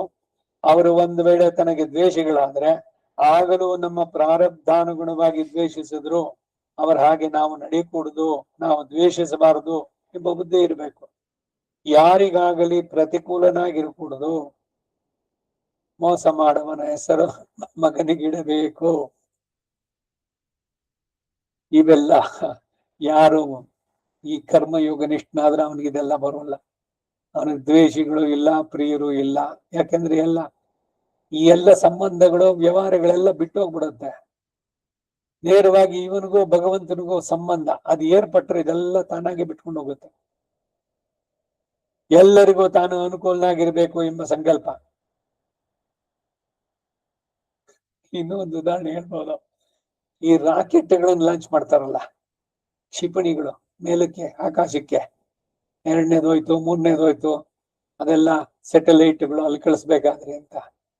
ಅದು ಎಷ್ಟು ಎತ್ತರ ಇರುತ್ತೆ, ಅದು 150 200 ಅಡಿ ಎತ್ತರದ್ದು, ಒಂದೊಂದೇ ಸುತ್ತಲೂ ಅದನ್ನ ಕಟ್ಟಿರ್ತಾರೆ. ಅದನ್ನ ಇಗ್ನೈಟ್ ಮಾಡಿದಾಗ 9 8 7 1 6 5 4 3 2 1 ಅಂತ ಹೇಳಿದ ತಕ್ಷಣ, ಟಕ್ ಅಂತ ಹೊಟ್ಟಿದ ತಕ್ಷಣ ಅದು ಕಟ್ಟಿದ ಬಂಧನಗಳೆಲ್ಲ ತಾನಾಗೆ ಕಿತ್ಕೊಂಡು ಹೋಗ್ಬಿಡುತ್ತೆ ಸೀದಾ. ಹಾಗೆ ಯಾರು ಭಗವಂತನಲ್ಲಿ ಈ ರೀತಿಯ ನೇರವಾದ ಇದನ್ನು ತಗೊಂಡಾಗ ಈ ಪ್ರಾಪಂಚಿಕವಾದ ಸಂಬಂಧಗಳು, ಇಲ್ಲಿ ಬರುವಂತಹದ್ದು ದ್ವೇಷವೋ ಪ್ರೀತಿಯೋ ಎಲ್ಲ ಯಾವುದು ಇರೋದಿಲ್ಲ ಅವರುಗಳಿಗೆ. ಅದೇನೆ ಅದು ಯಾರಿಗೆ ಅವನು ಸಿದ್ಧಿಸಿದೆ ಅಂತ ನಿಷ್ಠನಾಗಿದ್ದಾನೆ ಅಂದ್ರೆ ಅವನಿದ್ರದ್ದೇನು ಅನ್ನಲ್ಲ. ಏನು ಏನು ಅವನು ಭಗವದ್ ಕಂಡುಬಿಟ್ಟಿದಾನೋ ಅಂತ ಯಾರೋ ವ್ಯಂಗ್ಯ ಮಾಡಿದ್ರು ಕೂಡ ಏನಿಲ್ಲ. ಅಯ್ಯೋ ಅವನು ನಿಜವಾಗ್ಲೂ ಮಾಡಿದ್ದಾನೆ ಅಂತ ಯಾರೋ ಅಪ್ರಿಶಿಯೇಟ್ ಮಾಡಿದ್ರು ಅದಕ್ಕೂ ಇವನ್ದೇನು ಪ್ರತಿಕ್ರಿಯೆನೇ ಇಲ್ಲ. ಶುಕ ಮಹರ್ಷಿ ನೆನೆಸ್ಕೊಳ್ಳಿ, ಅವನಿಂದ ಒಂದಷ್ಟು ಜನ ಚಿಕ್ಕ ಹುಡುಗರು ಬಂದು ಏನೋ ಹುಚ್ಚ ಇವನು ಬರೀ ಒಂದ್ ಲಂಗೋಟಿ ಕಟ್ಕೊಂಡು ಹೋಗ್ತಾ ಇದ್ದಾನೆ ಅಂತ ಯಾರೋ ಕಲ್ಲಿಸಿದ್ರು. ಇನ್ಯಾರೋ ಬಹಳ ಭಕ್ತಿ ಭಾವದಿಂದ ಬಂತ ಅವನಿಗೆ ಪುಷ್ಪ ಮಾಲೆಯನ್ನು ಹಾಕಿ ನಮಸ್ಕಾರ ಮಾಡಿದ್ರು. ಎರಡನ್ನು ಸಮಾನವಾಗಿ ತಗೊಂಡಿದ್ದವನು. ಸುಲಭನೋ ಇದು? ಸಾಧಿಸಿದವನಿಗೆ ಇವೆಲ್ಲ ಬಹಳ ಸಿಲ್ಲಿಯಾಗಿ ಕಾಣಿಸುತ್ತೆ, ಈ ಪ್ರಾಪಂಚಿಕವಾದ ವಿಷಯಗಳು ಇವುಗಳೆಲ್ಲ. ಎಲ್ಲ ಕಷ್ಟ ಇಲ್ಲ, ಎಲ್ಲ ಸಹಜವಾಗಿ ಆಗುವಂತದ್ದು. ಈಗ ವಯಸ್ಸಾಯ್ತು, ಎಲ್ಲ ಆಯ್ತು, ದೈಹಿಕ ಶ್ರಮ ಇದೆಲ್ಲ. ಮೊದಲು ಯಾವ್ದಕ್ಕೋ ಯಾವ್ದು ಮ್ಯಾಚಿಂಗು, ಇದಕ್ಕೆ ಹಿಂಗಿರ್ಬೇಕು, ಆ ಕ್ರಾಫ್ ಹಂಗಿರ್ಬೇಕು, ಎಷ್ಟೊತ್ತಿಗೆ ಹೋಗ್ಬೇಕು, ಹೀಗೆ ನಡಿಬೇಕು, ಎಷ್ಟೊಂದು ಕಾನ್ಶಿಯಸ್ ಎಲ್ಲ. ಇವಾಗ ಹೋಗ್ಬೇಕು, ಆಯ್ತು, ಧರಿಸಿರ್ಬೇಕು, ವಸ್ತ್ರ ಒಂದಿರ್ಬೇಕು, ಆಯ್ತು, ಅದ ಐರನ್ ಮಾಡಿ ಅದು ಕ್ಲೀನ್ ಆಗಿ, ಇವೆಲ್ಲ ಇದೆಯೋ? ಅನಾಸಕ್ತಿ ಅಥವಾ ಬೇಸರದಿಂದ ಹೆಂಗೋ ಇರಿ ಅಂತ ಹೇಳ್ತಾ ಇಲ್ಲ ನಾನು. ಇದರಲ್ಲಿ ಸಹಜವಾಗಿ ಆಸಕ್ತಿ ಯಾಕೆ ಕಳೆದೋಯ್ತು? ಮೊದಲಾದ್ರೆ ಅಷ್ಟೆಲ್ಲ ಈ ಸಮಯ ಇದಕ್ಕೆಲ್ಲ ಮಾಡ್ತೀವಿ. ಯಾಕೆ ಎಲ್ರು ಒಂದವರೆಲ್ಲ ನನ್ನೇ ನೋಡ್ತಾರೆ ಅನ್ನೋದೊಂದು ಭ್ರಮೆ ಇತ್ತು. ಇವಾಗ ನಾನು ಹೋದ್ರು ಸರಿ, ಹೋಗದೇ ಇದ್ರು ಯಾರು ಏನ್ ಅನ್ನೋದಿಲ್ಲ. ಏನೋ ಔಪಚಾರಿಕವಾಗಿ ಅವ್ರು ಬರ್ಲಿಲ್ವಾ ಅಂತ ಕೇಳ್ತಾರೆ, ಅಲ್ಲಿ ಮುಗೀತು. ಯಾರಿಗಾರು ಇವ್ರು ಬರ್ಲಿಲ್ಲ ಅನ್ನೋದೇನಾರು ಅಲ್ಲಿ ಇದೆಯೇನು? ನಾವ್ ಅನ್ಕೊಂಡ್ಬಿಡ್ತೀವಿ, ನಾನು ಹೋಗ್ದಿದ್ರೆ ಪಾಪ ಅವನ್ ತುಂಬಾ ಬೇಸರ ಮಾಡ್ಕೊಂಡ್ಬಿಡ್ತಾನೆ, ಅಯ್ಯೋ ಇಲ್ದಿದ್ರೆ ಪಾಪ ಅವ್ರಿಗೆ ಇದಾಗ್ಬಿಡುತ್ತೆ, ಏನೋ ದಾಕ್ಷಿಣ್ಯ ಯಾವುದೋ ಇದು, ಅದಕ್ಕಾಗಿ ನೀವು ಸಫರ್ ಮಾಡೋದು ಬೇಕಾ ಇದೆಲ್ಲ ಅಂತ. ಹೀಗೆ ಎಲ್ಲ ಸಂಬಂಧಗಳು ಇವುಗಳನ್ನೆಲ್ಲ ಎಲ್ಲಿ ಅವಶ್ಯಕತೆಯೋ ಅಲ್ಲಿ, ಇದೆಲ್ಲ ನೀತಿ ಮಾತ್ರಗಳಲ್ಲಿ. ಎಲ್ಲಿ ಆತ್ಮೀಯತೆ ಇಲ್ವೋ ಅಲ್ಲಿ ಏನೇ ಏನು ಷಡ್ರಸೋಪೇತವಾದಂತಹ 4 ಸ್ವೀಟ್ಗಳ ಜೊತೆಗಾಗಿದ್ ಊಟ ಏನು ಪ್ರಯೋಜನ ಇಲ್ಲ. ಆತ್ಮೀಯತೆ ಇಲ್ಲದ ಕಡೆನಲ್ಲಿ ನೀವು ಹೋಗಬೇಕಾಗಿಲ್ಲ. ಅಯ್ಯೋ ಆಮೇಲೆ ಅವ್ರು ಬರ್ಲಿಲ್ಲ ಅಂತ ಬೈತಾರಲ್ಲ ಅಂತಂದ್ರೆ ಅಷ್ಟೇ ತಾನೇ, ಅವ್ರಿಗೆ ನಿಜವಾಗ್ಲೂ ಇದೆಯೋ? ನೀವು ಬರ್ದೇ ಇದ್ದೀವಿ ಸಂತೋಷ ಆಯ್ತು ಅವ್ರಿಗೆ ಅಷ್ಟೇ. ಆದ್ರೆ ಬಾಯಿನಲ್ಲಿ ಹೇಳ್ಬೇಕು, ಹೇಳ್ತಾರೆ. ಲೋಕದ ರೀತಿಗಳು ಇವುಗಳು, ಇದಕ್ಕೇನೆ ಇವುಗಳನ್ನೆಲ್ಲ ಬಿಟ್ಕೊಂಡು ಬರಬೇಕು. ಹೇಗೆ ಬರುತ್ತೆ ಅನ್ನೋದಕ್ಕೆ ಇದೆಲ್ಲ ಉದಾಹರಣೆ ಹೇಳಿದೆ ನಾನು. ದ್ವೇಷಿಸುವುದು ಬೇಡ, ಅಂತವ್ರ ವಿಷಯದಲ್ಲಿ ಉದಾಸೀನನಾಗಿ ಇರದೆ ಮೈತ್ರ ಮಿತ್ರ ಭಾವವನ್ನು ತೋರಿಸಿ ಎಲ್ಲ ಪ್ರಾಣಿಗಳ ವಿಷಯದಲ್ಲೂ ಸ್ನೇಹಪರನಾಗಿಯೋ ಹೀಗೆ ಅನುಕೂಲನಾಗಿರೋದು. ಸರ್ವಭೂತಾನಾಂ ಎಂಬುದು ಅದ್ವೇಷ್ಟ, ಮೈತ್ರ, ಕರುಣ ಎಂಬುದರೊಂದಿಗೆಲ್ಲ ಅನ್ವಯಿಸ್ತಕ್ಕದ್ದಾಗಿ ಮಧ್ಯೆ ಇದೆ. ಸರ್ವಭೂತಾನಾಂ ಅದ್ವೇಷ್ಟ, ಸರ್ವಭೂತಾನಾಂ ಮೈತ್ರ, ಸರ್ವಭೂತಾನಾಂ ಕರುಣ. ಇಷ್ಟು ಮಾತ್ರವಲ್ಲದೆ ಕರುಣ ಏವಚ, ದುಃಖಿತರಾದ ಪ್ರಾಣಿಗಳ ವಿಷಯದಲ್ಲಿ ಪರಿತಾಪ ಹೊಂದಿದವನಾಗಿ ಅವರ ದುಃಖ ನಿವಾರಣೆಗಾಗಿ ಕಾರುಣ್ಯವನ್ನು ಹೊಂದಿನವಾಗಿರ್ತದ್ದು. ಈ ದಯೆಗೆ ವ್ಯಾಖ್ಯಾನಗಳಲ್ಲಿ ಇದ್ದೇನೆ, ಹಿಂದೇನೋ ಒಂದ್ಸಲ ಹೇಳಿದ್ದೆ ನಾನು. ದಯೆ ಅಂದ್ರೇನು? ಪರ ದುಃಖ ಅಸಹಿಷ್ಣುತ್ವ, ಇನ್ನೊಬ್ಬರ ದುಃಖವನ್ನು ಕಂಡು ಸಹಿಸದೇ ಇರೋದು. ಏನ್ ಮಾಡ್ಬೇಕು ಅವಾಗ? ಅಯ್ಯೋ ಅಷ್ಟೊಂದು ದುಃಖ ಇದೆಯಲ್ಲ, ಅವ್ರಿಗೆ ಆ ದುಃಖ ಪರಿಹಾರ ಮಾಡಕ್ ನೀವೇನಾದ್ರು ಪ್ರಯತ್ನ ಮಾಡಿ. ಅದು ಬಿಟ್ಟು ಪರ ದುಃಖ ದುಃಖಿತ್ವಂ ದಯೆ ಅಂತ ಹೇಳಿದ್ರೆ ಅವ್ರು ಹೇಳ್ತಾ ಕೂತಿದ್ದಾರೆ, ನೀವು ಹೋಗ್ಬಿಟ್ಟು ಅವ್ರಿಗಿಂತ ಜೋರಾಗಿ ಹೇಳ್ತಾ ಅಯ್ಯೋ ನಿಮ್ಗೆ ಹಿಂಗ ಆಗೋಯ್ತಾ ಅಂತ ಏನಾಯ್ತು? ಅದು ದಯೆನೆ? ಹಾಗೆ ದುಃಖವನ್ನ ನಿವಾರಣೆಗಾಗಿ ಏನ್ ಮಾಡಬಹುದು? ಫಿಸಿಕಲ್ ಆಗಿ ಅವರ ಜೊತೆನಲ್ಲಿದ್ದು ಮಾನಸಿಕವಾಗಿ ಸ್ಥೈರ್ಯವನ್ನ ತುಂಬಿ ಏನೋ ಅವ್ರಿಗೆ ಅಗತ್ಯವೋ ಅದನ್ನ ದ್ರವ್ಯ ಸಹಾಯವೋ ಇಲ್ಲ ಫಿಸಿಕಲ್ ಆಗಿ ಏನಾದ್ರು ಕೆಲಸ ಮಾಡೋದು ಇವೆಲ್ಲ ನಡೆಸಿದ್ರೆ ನಿಜವಾಗ್ಲೂ ಅವ್ರ ಬಗ್ಗೆ ನಿಮ್ಗಿದೆ ಅಂತ ಹೇಳ್ಬಹುದು. ದುಃಖಿತರಾದ ಪ್ರಾಣಿಗಳ ವಿಷಯದಲ್ಲಿ ಪರಿತಾಪ ಹೊಂದಿದವನಾಗಿ ದುಃಖ ನಿವಾರಣೆಗಾಗಿ ಕಾರ್ಯವನ್ನು ಒಂದನ್ನಾಗಿರ್ತಕ್ಕದ್ದು. ನಿರ್ಮಮ ನಿರಹಂಕಾರ, ಮಮಕಾರ ಅಹಂಕಾರಗಳಿಲ್ಲದವನಾಗಿ. ಸುಲಭನ ಇದು? ಅಹಂಕಾರ, ನಾನು ಮಾಡಿದೆ, ಎಲ್ಲ ನಾನೇ ಮಾಡಿದ್ದು, ನಾನಿಲ್ದಿದ್ರೆ ಏನು ಆಗ್ತಿಲ್ರಿ ಅಲ್ಲಿ, ಎಲ್ಲ ನಂದೇನೆ, ಎಲ್ರು ನನ್ ಮೇಲೆ ಡಿಪೆಂಡ್ ಆಗಿದ್ರು. ಆ ಮುದುಕಿ ಕೋಳಿ ಇದೆಯಲ್ಲ ಆ ಕತೆ, ಅವಳ ಮನಸ್ಥಿತಿನೇ. ಎಲ್ರು ಬೇರೆಯವ್ರಿಗೆಲ್ಲ ಹಾಸ್ಯಾಸ್ಪದವಾಗಿ ಕಂಡ್ರು ಕೂಡ ಇವ್ರ ಅದನ್ನೇ ಪಟ್ಟು ಹಿಡಿದು ಹೇಳ್ತಾರೆ, ಇಲ್ಲ ನಾ ಬರೋ ಹೊತ್ತಿಗೆನೆ ಎಲ್ಲ ಆಗಿದ್ದಲ್ಲಿ ನಾನು ಹೋದೆ ನೋಡಿ, ಅದಕ್ಕೊಂದು ಕಳೆ ಬಂತು, ನಾನು ಹೋಗ್ದಿದ್ರೆ ಏನಿಲ್ಲ, ಯಾರು ಬರಲ್ಲ ಅಲ್ಲಿಗೆ, ನಾನು ಇಲ್ದಿದ್ರೆ ಕೆಲಸ ನಡೆಯೋದೇ ಇಲ್ಲ. I am indispensable there. ಯಾವ ಭ್ರಮೆ ಇದು ಬಿಟ್ಟಿದ್ಯೋ ಎಲ್ಲರಿಗೂ ಕೂಡ ಇದೇನೆ. ತಾವು ಬಹಳ ಅತ್ಯಂತ ಮುಖ್ಯರಾದವರಲ್ಲಿ ಇವರಿಲ್ಲದಿದ್ರೆ ಅದು ನಡೆಯೋದಿಲ್ಲ. ಅಹಂಕಾರ, ಮಮಕಾರ, ನಿರ್ಮಮ ನಿರಹಂಕಾರ.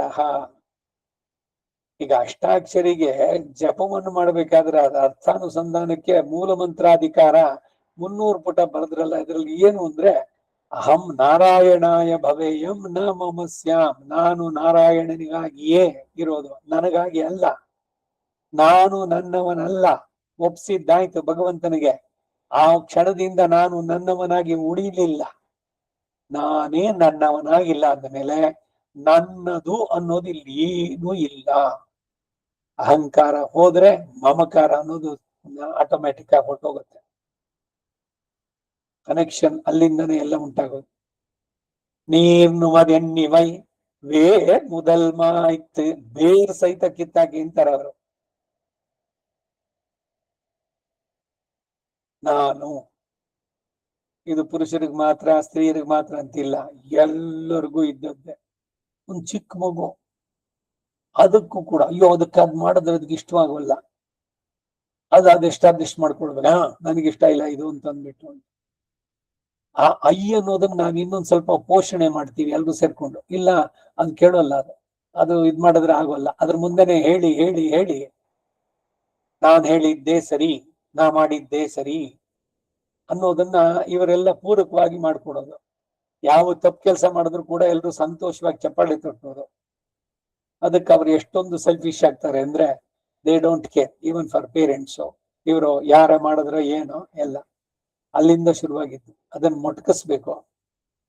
ಅಕ್ಕರೆ ವಿದ್ಯೆಗಳನ್ನು ಕಲಿಸ್ಬೇಕು ಅಂದ್ರೆ ಮಕ್ಕಳಿಗಿದೇನೆ ಆ ವಿಧೇಯತೆ ಇರ್ಬೇಕು ಮೊದಲು. ಹೀಗೆ ಆ ನಾನು ಅನ್ನೋದು ಎಲ್ಲಿಂದ ಶುರುವಾಗತ್ತೆ? ನಿರ್ಮಮ ನಿರಹಂಕಾರ, ಮಮಕಾರ ಅಹಂಕಾರಗಳಿಲ್ಲದವನಾಗಿ ನನ್ನ ಪದಾರ್ಥಗಳು, ನನ್ನವರು, ನನ್ನ ಸಂಬಂಧಿಗಳು ಎಂಬ ಅಭಿಮಾನ ಇದೆಯಲ್ಲ, ಇದು ಮಮಕಾರ. ಮಾಂ ಮದೀಯಂಚ ನಿಖಿಲಂ ಚೇತನ ಅಚೇತನಾತ್ಮಕ ಸ್ವಕೈಂಕರ್ಯೋಪಕರಣಂ ವರದಾ ಸ್ವೀಕುರು ಸ್ವಯಂ. ನನ್ನದು ಅನ್ನೋದು, ನನಗೆ ಸಂಬಂಧಿಸಿದ್ದು, ಚೇತನವೋ ಅಚೇತನವೋ ಎಲ್ಲವನ್ನು ನಿನಗೆ ಒಪ್ಪಿಸಿದ್ದೇನೆ ಅಂದಮೇಲೆ ಅವರೆಲ್ಲರ ಭಾರ ನಿರ್ವಹಣೆ ಪ್ರತಿಯೊಂದು ಕೂಡ ಭಗವಂತಂದು. ನೀವ್ ಯಾವ್ದಕ್ಕೂ ತಲೆ ಕೆಡ್ಸ್ಕೊಳ್ಬೇಕಾಗಿಲ್ಲ. ಖಂಡಿತ ಒಪ್ಸಿದಿರಲ್ಲ, ನೀವಿನ್ನು ತಲೆ ಕೆಡ್ಸ್ಕೊಂಡ್ರೆ ನೀವು ಅವನಿಗೆ ಒಪ್ಸಿಲ್ಲ ಅಂತ. ಇಷ್ಟೇನೆ.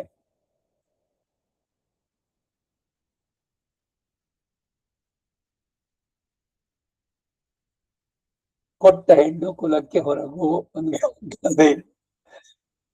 ಮದುವೆ ಆಯ್ತು, ಮಗುವನ್ನ ಎಲ್ಲ ಮಾಡಿ ಕಳ್ಸಿಕೊಟ್ರಿ, ಆಯ್ತು. ಅಲ್ಲಿಗೆ ತನಕ ನಿಮ್ಮ ರಕ್ಷಣೆಯಲ್ಲಿ ಇದ್ದವಳು, ತಂದೆ ತಾಯಿಯ ರಕ್ಷಣೆ. ಮುಂದಕ್ಕೆ ಅವನು ತಗೊಂಡಿದ್ದಾನೆ ಭತ್ತ, ಅವರ ಸಂಸಾರ ಅವನು ನಡೆಸಿದಂತೆ ಆಗ್ಲಿ ಅಂತೇಳಿ ಪ್ರತಿ ಒಂದೊಂದಕ್ಕೂ ಕೂಡ ಇವರನ್ನೇ ಕೇಳಿ ಎಲ್ಲವನ್ನು ಮಾಡಬೇಕು. ಇದನ್ನೆಲ್ಲ ಇಟ್ಕೊಂಡ್ರೆ ಏನು? ಮದುವೆ ಮಾಡಿ ಕೊಟ್ರೆ ಅಲ್ವಾ, ಆಯ್ತು, ಅವ್ರು ಚೆನ್ನಾಗಿರ್ಲಿ ಅಂತ ಹರಸಿ ಹೋಗಿ. ನೀವು ಅವ್ರ ಸಂಸಾರದಲ್ಲಿ ಯಾಕೆ ತಲೆ ಹಾಕೋದು? ಆ ಸಂಸಾರನೂ ಕೆಡುತ್ತೆ, ನೀವು ಮನಸ್ಸು ಕೆಡಿಸ್ಕೊಳ್ತೀರಿ. ಮಗಳು ಏನೋ ಒಂದು ಉದ್ವೇಗದಿಂದ ಏನೋ ಬಂದು ಹೇಳಿದ್ರೆ ಸ್ವಲ್ಪ ಅನುಸರಿಸ್ಕೊಂಡು ಹೋಗಮ್ಮ ಅಂತ ಹೇಳಬೇಕು. ನಿನ್ನ ಸ್ಥಾನ ಅಲ್ಲಿ. ಇದನ್ ಮಾಡ್ತೀವೋ? ಇನ್ಯಾರೋ ಹೇಳಿದೆ, ಅಯ್ಯೋ ಇಲ್ಲ, ನೀವೇನೋ ಸುಮ್ಮನೆ ಉಪನ್ಯಾಸ ಹೇಳ್ಬಿಡ್ತೀರಿ, ಮದುವೆ ಆದ್ಮೇಲೆ ಇನ್ನೂ ಜಾಸ್ತಿ ರೆಸ್ಪಾನ್ಸಿಬಿಲಿಟಿ ಅವ್ರ ಬಗ್ಗೆ. ಸರಿ, ಮದುವೆ ಆಯ್ತು, ಸರಿ, ಬಾಣಂತನಕ್ ಬರ್ತಾಳೆ, ಅದಾದ್ಮೇಲೆ ಇದು ಸರಿ, ಆ ಹಬ್ಬಕ್ಕೆ ಈ ಹಬ್ಬಕ್ಕೆ ಅವ್ರಿಗೇನೋ ಕಳಿಸ್ಬೇಕು, ಏನೇನೋ ಆಚರಣೆಗಳು ಹುಚ್ಚುಚ್ಚಾಗಿ ಈ ರೀತಿ ಎಲ್ಲ ಮಾಡ್ಕೊಂಡು, ಸರಿ, ಬೆಳಗಾದ್ರೆ ಸೈಕಲ್ ಆದ್ರೆ ಅವ್ರಿಗೆ ಫೋನು, ಮತ್ತೊಂದು ಕಷ್ಟ. ನಿಜವಾಗ್ಲು ಇಲ್ಲ ಅಂತ ಹೇಳೋಲ್ಲ. ಹೀಗೆ ಸಂಬಂಧಗಳು ಇದ್ರದ್ದು ಹೆಚ್ಚೆಚ್ಚು ಅಂಟಿಸ್ಕೊಂಡು ಹೋದಾಗ ದುಃಖವೇ ಜಾಸ್ತಿ ಆಗತ್ತೆ ಹೊರತು ಸುಖ ಆಗೋದಿಲ್ಲ. ಎಲ್ಲರ ಸಂಸಾರಗಳನ್ನ ನಾವು ನಿರ್ವಹಿಸೋಕಾಗತ್ತೇನೋ? ಮಗನ ಸಂಸಾರವೋ ಅಥವಾ ಮಗಳ ಸಂಸಾರವೋ? ಅವರಿಗೆ ದಿಕ್ಕವರಿಗೆ ಅವರವರೇ. ಮಕ್ಕಳ ಭವಿಷ್ಯಕ್ಕೆ ಕಕ್ಕುಲಿತೆಗೊಳ್ಳಬೇಡ, ಪಕ್ಕಾಗುವುದು ಭಾಗ್ಯ ಎಂತೆಂತೋ ಜಗದಿ. ದಕ್ಕಿತೇಂ ಕುರು ಪಾಂಡುತನವರ್ಗೆ ರಾಜ್ಯ ಸುಖ. ಪಾಂಡವರು ಕೌರವರ ಮಕ್ಕಳು ರಾಜ್ಯಭಾರ ಮಾಡಿದ್ರ? ದಿಕ್ಕವರಿಗೆ ಅವರವರೇ. ಕೇರ್ಲೆಸ್ ಆಗಿದ್ ಬಿಡಿ, ಸದ್ಯ ಮನೆಯಿಂದ ಹೊರಗಡೆ ಹಾಕ್ಬಿಟ್ವಲ್ಲ ನೆಮ್ಮದಿ ಅಂತ ಹೇಳೋಕೆ ಇಲ್ಲ. ಎಲ್ಲವನ್ನು ಮಾಡಿ ಭಗವಂತನಿಗೆ ಸಮರ್ಪಣೆ ಮಾಡಿ ಆದಷ್ಟು ಎಲ್ಲದರಿಂದ ಹೊರಗಿರ್ಬೇಕು. ಇನ್ನೊಬ್ಬರ ಇದ್ರಲ್ಲೋ ಅಥವಾ ನಮ್ಮ ಸಲಹೆನೋ ಮತ್ತೊಂದು ಏನೋ ಕೊಟ್ಟು ಅವರುಗಳಲ್ಲಿ ಏನೋ ಬರೋದು, ಅಲ್ಲಿಯ ಕುಟುಂಬದ ನೆಮ್ಮದಿಯನ್ನು ಕೆಡಿಸೋದಲ್ಲ. ಎಷ್ಟೆಷ್ಟು ಒಟ್ಟಿನಲ್ಲಿ ಸಂಸಾರ ಸಂಬಂಧಗಳು ಈ ಎಲ್ಲದರಿಂದ ಎಷ್ಟೆಷ್ಟು ನಾವು ಬಿಡಿಸ್ಕೊಳ್ತೀವೋ ಅಷ್ಟ್ರ ಮಟ್ಟಿಗೆ ನಮ್ಗೆ ನೆಮ್ಮದಿ ಸಿಗುತ್ತೆ. ಇದೆಲ್ಲ ಬಿಡಿಸ್ಕೊಳ್ದೆ ಭಗವಂತ ಸಿಗೋದಿಲ್ಲ. ಭಗವಂತನ ಕಡೆಗೆ ಹೆಚ್ಚಿಗೆ ನೀವು ಮಾಡ್ತಾ ಬಂದ್ರೆ ಇದು ಆಟೋಮೆಟಿಕ್ ಆಗಿ ಎಲ್ಲ ಹೊರಟೋಗುತ್ತೆ. ಹಾಗೆ ಇರೋಲ್ವ ಅವಾಗ ಅಂತಂದ್ರೆ ಅದು ಏನು ಇದ್ರೂ ಕೂಡ ಅದು ಏನು ಅನ್ಸೋಲ್ಲ. ಎಲ್ಲ ಅವರವರ ಕರ್ಮದ ಪ್ರಕಾರ ಬರ್ತಾ ಇದೆ. ನಾವು ಭಗವಂತನ ಪ್ರಾರ್ಥನೆ ಮಾಡೋಣ, ಎಲ್ರಿಗೂ ಒಳ್ಳೇದಾಗ್ಲಿ. ಸರ್ವೇ ಭವಂತು ಸುಖಿನಃ, ಸರ್ವೇ ಸಂತು ನಿರಾಮಯಾಃ. ಎಲ್ಲ ರೋಗಗಳಿಲ್ಲದೆ ಎಲ್ರು ಚೆನ್ನಾಗಿರ್ಲಿ. ಸರ್ವೇ ಭದ್ರಾಣಿ ಪಶ್ಯಂತು. ಭಗವಂತನನ್ನ ನೋಡುವ ಕಡೆಗೆ, ಮನುಷ್ಯ ಜನ್ಮದ ಸಾರ್ಥಕತೆ ಕಡೆಗೆ ಎಲ್ರಿಗೂ ಉಂಟಾಗಲಿ. ಮಾ ಕಸ್ಯ ದುಃಖ ಭಾಗ್ಯತೆ. ಯಾರಿಗೂ ದುಃಖ ಆಗೋದು ಬೇಡ. ಲೋಕ ಸಮಸ್ತ ಸುಖಿನೋ ಭವಂತು, ಶ್ರೇಯೋ ಭೂಯಾತ್ ಸಕಲ ಜನಾನ. ಇದು ಎಲ್ಲ ನಮ್ಮ ನಿತ್ಯ ನಿರಂತರ ಪ್ರಾರ್ಥನೆಗಳು. ಅದೆಲ್ಲ ಅವನಿಗೆ ಒಪ್ಪಿಸ್ಬಿಟ್ರೆ ನಾವೆಲ್ಲ ಭಾರದಿಂದ ಬಿಡಿಸ್ಕೊಂಡ್ವಿ.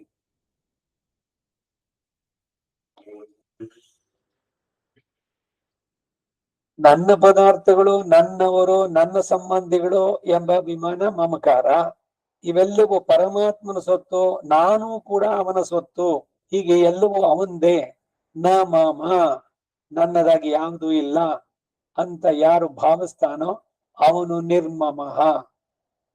ನಿರ್ಭರೋ ನಿರ್ಭಯೋಸ್ಮಿ. ಮಾಂ ಮದೀಯಂಚ ನಿಖಿಲಂ ಚೇತನ ಅಚೇತನಾತ್ಮಕಂ ಸ್ವಕೈಂಕರ್ಯೋಪಕರಣಂ ಹೇ ವರದ ಸ್ವೀಕರು ಸ್ವಯಂ. ಎಲ್ರನ್ನು ಸ್ವೀಕರಿಸು, ನನ್ನನ್ನು ಸೇರಿಸ್ಕೊಂಡು. ನನ್ನ ಬಂಧುಗಳು ಎಲ್ರನ್ನು ಕೂಡ ನಿನಗೆ ಒಪ್ಪಿಸಿದ್ದೇನೆ. ನನಗೆ ಯಾವ ಭಾರವೂ ಇಲ್ಲ, ಯಾರ ಉದ್ಧಾರವೂ ನನ್ನ ಕೈ ಇಲ್ಲ. ಅವರೆಲ್ಲರನ್ನು ರಕ್ಷಣೆ ಮಾಡುವನ್ನ ನೀನು ಕೊಟ್ಬಿಟ್ಟಿದ್ದೀನಿ, ರಕ್ಷಣೆ ಭಾರ. ನೀನೆಲ್ಲವನ್ನು ನಿರ್ವಹಿಸು ಅಂತ ಅವನಿಗೆ ಒಪ್ಸಿದ್ರೆ ನೀವು ನೆಮ್ಮದಿಯಿಂದ ಮಲಗಬಹುದು. ಜಕ್ಷರಸ್ತು ಭವೇನ್ ಮೃತ್ಯು ತ್ಯಕ್ಷರಂ ಬ್ರಹ್ಮಣಃ ಫಲಂ. ಮಮೇತಿ ದ್ವಕ್ಷರೋ ಮೃತ್ಯು ನ ಮಮೇತಿ ಚ ಶಾಶ್ವತಂ ಎಂಬ ಪ್ರಮಾಣ. ಪ್ರಪನ್ನನಿಗೆ ಮಮಕಾರ ಸರ್ವಾತ್ಮನ ಕೂಡದು. ಆತನ ಸ್ವರೂಪಕ್ಕೆ ತುಂಬಾ ವಿರುದ್ಧ ಅನ್ನೋದಕ್ಕಾಗಿ ಈ ಶ್ಲೋಕ. ಮಮ ಎಂದು ಹೇಳುವ 2 ಅಕ್ಷರಗಳು ಮೃತ್ಯು ಸ್ವರೂಪ, ಬಂಧನಕ್ಕೆ ಕಾರಣವಾಗದು. ನ ಮಮ ಎಂಬ ಅಭಿಸಂಧಿಯು ಶಾಶ್ವತ ಪರಮಪದಕ್ಕೆ ಸೋಪಾನ. ತಾನು ಸ್ವತಂತ್ರನು, ತಾನೇ ಸಾಧಿಸಿದನು ಎಂಬುದೇ ಅಹಂಕಾರ. ಸ್ವಾಮಿ ಸಂಕಲ್ಪಯುಕ್ತವಾಗಿ ಎಲ್ಲವೂ ನಡೆಯುತ್ತೆ, ನಾನು ಪರತಂತ್ರನು ಎಂಬ ವಿವೇಕವುಳ್ಳವನು, ನಿರಹಂಕಾರನು. ಅಹಂಕಾರ ಇದು ಹೆಂಗ್ ಶುರುವಾಗುತ್ತೆ ಅಂದ್ರೆ, ಏನೋ ಒಂದು ಮನೆಯಲ್ಲಿ ಫಂಕ್ಷನ್ ನಡೆಸಿದ್ರಿ, ಯಾರೋ ಬಂದ್ರು, ಓಹೋ ತುಂಬಾ ಚೆನ್ನಾಗಿ ನಡೆಸಿದ್ರಿ, ಎಲ್ಲ ಬಹಳ ವ್ಯವಸ್ಥಿತವಾಗಿತ್ತು, ಊಟವೂ ಕೂಡ ತುಂಬಾ ಚೆನ್ನಾಗಿತ್ತು, ಎಲ್ಲ ಏನು ಒಬ್ರೇನೆ ಎಲ್ಲ ನಡೆಸ್ಬೋ, ಅಯ್ಯೋ ನಾನು ಅದಕ್ಕೆ ಎಷ್ಟೆಲ್ಲ ಸಿದ್ಧತೆ ಮಾಡ್ಕೊಂಡಿದ್ದೆ ಗೊತ್ತೇ. ಸರಿ, ಕತೆ ಶುರು, ನಿಲ್ಸೋಂಗೆ ಇಲ್ಲ, ಆತ್ಮ ಪ್ರಶಂಸೆ. ಅದ್ರ ಬದಲು ವಿವೇಕಿಯಾಗಿದ್ರೆ ಎಲ್ಲ ಭಗವಂತಂದು, ಅವನ ಸಂಕಲ್ಪ ಎಲ್ಲ ಅವನು ಸಾಂಗವಾಗಿ ನೆರವೇರಿಸಿಕೊಂಡ, ನಾವೆಲ್ಲ ಬರೀ ಒಂದು ನಿಮಿತ್ತ ಮಾತ್ರ ಅದ್ರಲ್ಲಷ್ಟೇನೆ. ಇದು ಸರಿಯಾದ ವಿವೇಕ. ಅವನು ನಿರಹಂಕಾರಿ. ಆದ್ದರಿಂದಲೇ ಸಮ ದುಃಖ ಸುಖ, ಹೀಗೆ ಸ್ವಾಮಿ ಸಂಕಲ್ಪಯುಕ್ತವಾಗಿ ಎಲ್ಲವೂ ನಡೆಯುವುದರಿಂದ ತನಗೆ ಪ್ರಾರಬ್ಧ ಕರ್ಮಾನುಗುಣವಾಗಿ ಅನುಕೂಲಾವಸ್ಥೆಯು ಪ್ರತಿಕೂಲಾವಸ್ಥೆಯು ಉಂಟಾಗಿದೆ ಅಂತ ಭಾವಿಸಿ ದುಃಖವಾದ ಪ್ರತಿಕೂಲ ಅವಸ್ಥೆಯನ್ನ ಶೋಕಿಸದೆ, ಸುಖವಾದ ಅನುಕೂಲಾವಸ್ಥೆಯಲ್ಲಿ ಹಿಗ್ಗದೆ, ಒಂದೇ ವಿಧವಾದ ಚಿತ್ತ ಸಮಾಧಾನವನ್ನು ಹೊಂದಿರುವವನಾಗಿಯೋ, ಅದರಿಂದಲೇ ಕ್ಷಮಾಗುಣವುಳ್ಳವನಾಗಿಯೋ, ಲಾಭ ಅಲಾಭ, ಶೀತ ಉಷ್ಣ, ಸುಖ ದುಃಖ, ಮಾನ ಅವಮಾನ ಮುಂತಾದವುಗಳೆಲ್ಲೂ ಕೂಡ ಸಹನ ಗುಣವುಳ್ಳವನಾಗಿ ಸತತಂ ಯಾವಾಗಲೂ ಸಂತುಷ್ಟ. ಯದೃಚ್ಛಾ ಲಾಭದಿಂದಲೇ ಸಂತೋಷ. ಯದೃಚ್ಛಾ ಲಾಭ ಅಂದ್ರೇನು? ಏನು ಸಿಗುತ್ತೋ, ಬಹಳ ಹೆಂಗ ಬರುತ್ತೋ ಹಂಗೆ. ಇವತ್ತು ಇದೆಯಾ ಹಾಗೆ, ಮತ್ತೆ ಮತ್ತೆ ಹೇಳ್ತಾ ಇದ್ದೀನಿ. ಆ ಕೂರ ತಾಳ್ವಾನ್ ಹೇಗಿದ್ರು, ಕೂರ ಅನ್ನುವ ಜಾಗಕ್ಕೆ ಅಧಿಪತಿಯಾದ ಕೂರನಾಥ, ಕೂರೇಶ, ಅವರು ಹೋಗಿ ಶ್ರೀರಂಗದಲ್ಲಿ ರಾಮಾನುಜರ ಶಿಷ್ಯರಾಗಿ ಎಲ್ಲವನ್ನೂ ತ್ಯಜಿಸಿ ಬಂದು ಆಹಾರಕ್ಕೆ ಭಿಕ್ಷೆಗೆ ಹೋದ್ರು, ಸಿಗಲಿಲ್ಲ. ಬಂದ್ರು, ನೀರು ಕುಡಿದ್ರು, ಕೃಷ್ಣ ತವಾರ್ಪಣಂ, ಧನ್ಯವಾದ ಅಂತಂದ್ರು, ಸುಮ್ಮನಿದ್ರು. ಆ ಮನಸ್ಥಿತಿ ಹೆಂಗಿದೆ? ಅಯ್ಯೋ ನಾನು ರಾಜಾದಿ ರಾಜನಾಗಿದ್ದೆ, ಇವತ್ತಿಗೆ ಬಂದ್ಬಿಡ್ನಲ್ಲ, ವರುಣಾಯ ಗಮಾಯ್ ಓಡ ಉಲ ಓಡ ನಾಂಡವರ್ ನೆನ್ನೆ ಇಡು ಕರುನಾಯ್ ಕವರಂದ ಕಾಲರ್ ಸಿದಹಿಯ ಪಾನಯ್ಯರ್. ಅಷ್ಟೆಲ್ಲ ಇತ್ತು, ನನಗೆ ಈ ತರ ಸ್ಥಿತಿ ಬಂದ್ಬಿಡ್ತಲ್ಲ ಅಂತೇನಾರು ಅನ್ಸುತ್ತೆ ಅವರಿಗೆ. ಎಲ್ಲವನ್ನು ಒಪ್ಸಿದ್ದಾರೆ, ನೆಮ್ಮದಿ ಇದ್ದಾರೆ. ಯಥಾ ಏನಿರಿ ಬಾಳು ಹೇಗೆ ಬರುತ್ತೋ ಹಾಗೆ, face the life as it comes ಅಂತ. ಸುಖವೋ ದುಃಖವೋ ಎಲ್ಲ ಭಗವಂತನ ಇದು ಕೃಪೆ, ನಮ್ಮ ಪ್ರಾರಬ್ಧ ಕರ್ಮಕ್ಕೆ ಅನುಗುಣವಾಗಿ ಬರುವಂತಹದ್ದು. ಅವನು ನಮ್ ಜೊತೆ ಇದ್ದಾನೆ ಸದಾ ಅಂತಂದಾಗ ಸುಖ ಸುಖವಾಗಲ್ಲ, ದುಃಖ ದುಃಖವೂ ಆಗಲ್ಲ. ಎರಡು ಕೂಡ ನಿರ್ಲಿಪ್ತತೆ ಇವರಿಗೆ ಮನಸ್ಸಿನಲ್ಲಿ. ಒಂದು ವಿಧದ ಚಿತ್ತ ಸಮಾಧಾನ ಹೊಂದಿ, ಅದರಿಂದಲೇ ಸಂತುಷ್ಟ. ಏನ್ ಸಿಕ್ತು ಅದರಲ್ಲೇ ಸಂತೋಷ, ಸಂತೃಪ್ತಿ. ಯಥಾತ್ಮ, ಮನಸ್ಸನ್ನ ಪರಮಾತ್ಮನಲ್ಲಿ ಅಲ್ಲದೆ ಇತರ ವಿಷಯಗಳಲ್ಲಿ ಪ್ರವರ್ತಿಸಲು ಯತ್ನಿಸಬಹುದು. ಆಗ ನಿಗ್ರಹಿಸಲ್ಪಟ್ಟಂತ ಮನಸ್ಸುಳ್ಳವನಾಗಿ, ಯಥಾ ಆತ್ಮ ಅಂದ ದೃಢ ನಿಶ್ಚಯ, ಈ ಭಕ್ತಿಯೋಗ ನಿಷ್ಠೆಯಿಂದ ತಾನು ಖಂಡಿತವಾಗಿ ಮುಕ್ತನಾಗಬೇಕು ಎಂದು ಶಾಸ್ತ್ರದಲ್ಲಿ ಮಹಾ ವಿಶ್ವಾಸವುಳ್ಳವನಾಗಿ, ಮೈಯರ್ಪಿತ ಮನೋಬುದ್ಧಿ, ಹೀಗೆ ನನ್ನಲ್ಲೇ ಸಮರ್ಪಿಸಲ್ಪಟ್ಟಂತ ಮನಸ್ಸನ್ನ ಬುದ್ಧಿಯನ್ನ ಉಳ್ಳವನಾಗಿಯೋ, ಯೋಗಿ ಫಲಾಭಿಸಂಧಿರಹಿತ ಕರ್ಮಯೋಗ ನಿಷ್ಠನಾಗಿರುವ ಭಕ್ತಿಯೋಗ ಅವಲಂಬಿ. ಯೋಗಿ ಅಂದ್ರೆ ಇಲ್ಲಿ ಯಹ ಯಾರೋ, ಸಹ ಅಂತಹ ಫಲಾಭಿಸಂಧಿರಹಿತನಾದ ಕರ್ಮನಿಷ್ಠೆಯಿಂದ ಕೂಡಿದ ಭಕ್ತಿಯೋಗದಲ್ಲಿ ಇಳಿದವನು, ಮೇ ಪ್ರಿಯ, ನನ್ನ ಪ್ರೀತಿಗೆ ಪ್ರಿಯ ಪಾತ್ರನಾಗುವನು. ಹೀಗೆ ಫಲಾಭಿಸಂಧಿರಹಿತ ಕರ್ಮನಿಷ್ಠೆಯನ್ನ ಇಟ್ಟುಕೊಂಡು ಭಕ್ತಿಯೋಗ ರೂಪ ಉಪಾಸನೆಯನ್ನ ಅವಲಂಬಿಸಿದವನು ಇವನು. ಹೀಗೆ 2 ಶ್ಲೋಕಗಳಲ್ಲಿ ಹೇಳಲ್ಪಟ್ಟಂತಹ ಬುದ್ಧಿ ಚಿತ್ತವೃತ್ತಿ ವ್ಯಾಪಾರಗಳನ್ನು ಉಳ್ಳವನಾದ್ರೆ ಆತನು ನನ್ನ ಪ್ರೀತಿಗೆ ಪಾತ್ರನಾಗ್ತಾನೆ ಅಂತ ಹೇಳಲ್ಪಟ್ಟಿತು. ಯಾವಾಗ ನನ್ನ ಪ್ರೀತಿಗೆ ಪಾತ್ರನಾದನೋ ಆಗ ಅವನಿಗೆ ಬೇಕಾದ ಚಿತ್ತೈಕಾಂತ್ಯವು, ಯೋಗ ವಿವೃದ್ಧಿ ನಿಷ್ಪತ್ತಿಗಳು, ಪರಮಾತ್ಮ ಸಾಕ್ಷಾತ್ಕಾರವು, ದೇಹ ಅವಸಾನಾನಂತರ ಅರ್ಚಿರಾದಿ ಗತಿ ಮೂಲಕ ದಿವ್ಯ ವೈಕುಂಠ ಪ್ರಾಪ್ತಿ ಮೊದಲಾದವುಗಳು ಎಲ್ಲವೂ ಲಭಿಸೋದರಲ್ಲಿ ಸಂದೇಹವೇ ಇಲ್ಲ ಎಂಬುದು ಕೂಡ ಸೂಚಿತ. ಈ ಗುಣಗಳನ್ನು ಹೇಳೋದ್ರಲ್ಲಿ ಅದ್ವೇಷ್ಟ ಎಂದು ಪ್ರಾರಂಭಿಸಿ ಹೇಳಿದ್ದರಿಂದ ಹೇತು ಮದ್ಭಾವಗಳು ತೋರೋದರಿಂದ ಅದ್ವೇಷದಿಂದ ಮೈತ್ರಿಯೋ, ಅದರಿಂದ ಕಾರುಣ್ಯವೋ ಹೀಗೆ ಪ್ರಾಪ್ತವಾಗುತ್ತೆ ಎಂದು ತೋರಿ ಬರುತ್ತೆ. ಆದ್ದರಿಂದ ಇಷ್ಟೆಲ್ಲ ಗುಣಗಳನ್ನ ಸಂಪಾದಿಸಿಕೊಳ್ಳೋದು ಹೇಗೆ ಎಂಬ ಅಧೈರ್ಯ, ಶಂಕ ಮೊದಲಾದವುಗಳಿಗೆ ಕಾರಣ ಇಲ್ಲದೆ ಇರುವುದರಿಂದ ಇಂತಹ ಉಪಾಸನೆಯು ಸುಕರವು ಶೀಘ್ರ ಫಲದಾಯಕವಾಯಿತು ಎಂದು ಹಿಂದೆ ಹೇಳಿದ್ದಕ್ಕೆ ಇದರಿಂದ ವಿರೋಧವೇನೂ ಇಲ್ಲ ಎಂದು ಕೂಡ ಇಲ್ಲಿ ಭಾವಿಸ್ತಕ್ಕದ್ದು ಒಂದು. ಅದ್ವೇಷ್ಟ ಸರ್ವಭೂತಾನ ಮೈತ್ರ ಕರುಣ ಏವ ಚ ನಿರ್ಮಮೋ ನಿರಹಂಕಾರ ಸಮದುಃಖ ಸುಖ ಕ್ಷಮಿ ಸಂತುಷ್ಟ ಸತತಂ ಸಂತೃಪ್ತ, ಎಲ್ಲದರಲ್ಲೂ ತೃಪ್ತಿ. ಅದಾಗ್ಲಿಲ್ಲ, ಇದಾಗ್ಲಿಲ್ಲ, ಇದಕ್ಕೆ ಸ್ವಲ್ಪ ಉಪ್ಪು ಕಡಿಮೆ ಆಯ್ತು, ಅದಕ್ಕಿನ್ ಸ್ವಲ್ಪ ತುಪ್ಪ ಹಾಕ್ಬೋದಾಗಿತ್ತು, ಏನು ಇಲ್ಲ, ಏನಿದೆಯೋ ಭಗವತ್ ಪ್ರಸಾದ. ಎಲ್ಲ ಚೆನ್ನಾಗಿತ್ತ, ಎಲ್ಲ ಭಗವದ್ ಭೋಗ್ಯವಾಗಿತ್ತು ಭಗವಂತನಿಗೆ. ಇಲ್ಲ, ಅದು ಬಿಸಿ ಇರ್ಲಿಲ್ಲ, ಇದು ಇನ್ನು ಕಟುಗಳಾಗಿತ್ತು, ಅದು ಇನ್ನೊಂದ್ ಸ್ವಲ್ಪ ಚೆನ್ನಾಗಿ ಬೇಯಬೇಕಾಗಿತ್ತು, ಇವೆಲ್ಲ ಎಲ್ಲೆಲ್ಲಿ ಹೋಗುತ್ತೆ, ನನ್ ಇಷ್ಟ ಇರ್ಲಿಲ್ಲ ನನ್ಗದು, ಅದು ಇನ್ನೇನೋ ಮಾಡಿದ್ದು. ಈ ಇಷ್ಟ ಕಷ್ಟ ಕೇಳೋದು ಇದೆಲ್ಲ ಇದೇ ತಪ್ಪು ಅಂತ. ಇನ್ ಕೆಲವ್ರದ್ದು, ನೀವು ಯಾವ್ದೋ ಒಂದು ಪ್ರೋಗ್ರಾಮ್ಗೆ ಹೋಗಿ ಬಂದ್ರಲ್ಲ, ಅದ್ರಲ್ಲಿ ನಿಮ್ಗೆ ತುಂಬಾ ಇಷ್ಟವಾಗದ್ಯಾತು ಯಾವ ಪಾರ್ಟು? ಈ 2 ಕಣ್ಣು ಇದೆಯಲ್ಲ, ಅದ್ರಲ್ಲಿ ನಿಮ್ಗೆ ಒಂದ್ ಕಣ್ಣು ಯಾವ ಕಣ್ಣು ತುಂಬಾ ಇಷ್ಟ? ಹೇಗಿದೆ ಈ ಪ್ರಶ್ನೆಗಳು? 2 ಕಣ್ಣಲ್ಲಿ ಯಾವ ಕಣ್ಣು ತುಂಬಾ ಇಷ್ಟ? ನಿಮಗೆ ಮಗನ್ ಕಂಡ್ರೆ ಇಷ್ಟನೋ, ಮಗಳ ಕಂಡ್ರೆ ಇಷ್ಟನೋ? ಅವ್ರು ಹೇಳ್ಕೊಡೋದು, ಇವ್ರು ಅದ್ರ ಕಡೆ ಒಪ್ಸೋದು. ಮಗ ಇಷ್ಟ ಅಂದ್ರೆ ಮಗಳ ಏನ್ ಅನ್ಕೋಬೇಕು, ಅಥವಾ ಮಗಳು ಇಷ್ಟ ಅಂದ್ರೆ ಮಗ ಏನ್ ಅನ್ಕೊಳ್ತಾನೆ? ಈ ಕಣ್ಣು ಇಷ್ಟನೋ ಆ ಕಣ್ಣು ಇಷ್ಟನೋ ಅಂತ ಕೇಳಿದ್ರೆ ಹೇಗೆ? ಇಷ್ಟ ಅನಿಷ್ಟಗಳು ಕಡೆಗೆ ಬರೋದು ಬರೀ ಅನಿಷ್ಟವೇನೆ. ಅದು ಭಗವತ್ ಪ್ರಸಾದ. ತಿಂದಾಯ್ತೋ ಇಲ್ವಾ? ಅದ್ರ ಬಗ್ಗೆ ಏನು ಚಿಂತನೆನೂ ಮಾಡೋದು ಬೇಡ. ಅದಕ್ಕಿನ್ ಸ್ವಲ್ಪ ಖಾರ ಸೇರ್ಬೇಕಾಗಿತ್ತು, ಇದಕ್ಕಿನ್ ಸ್ವಲ್ಪ ಬಿಸಿಯಾಗಿರ್ಬೇಕಾಗಿತ್ತು.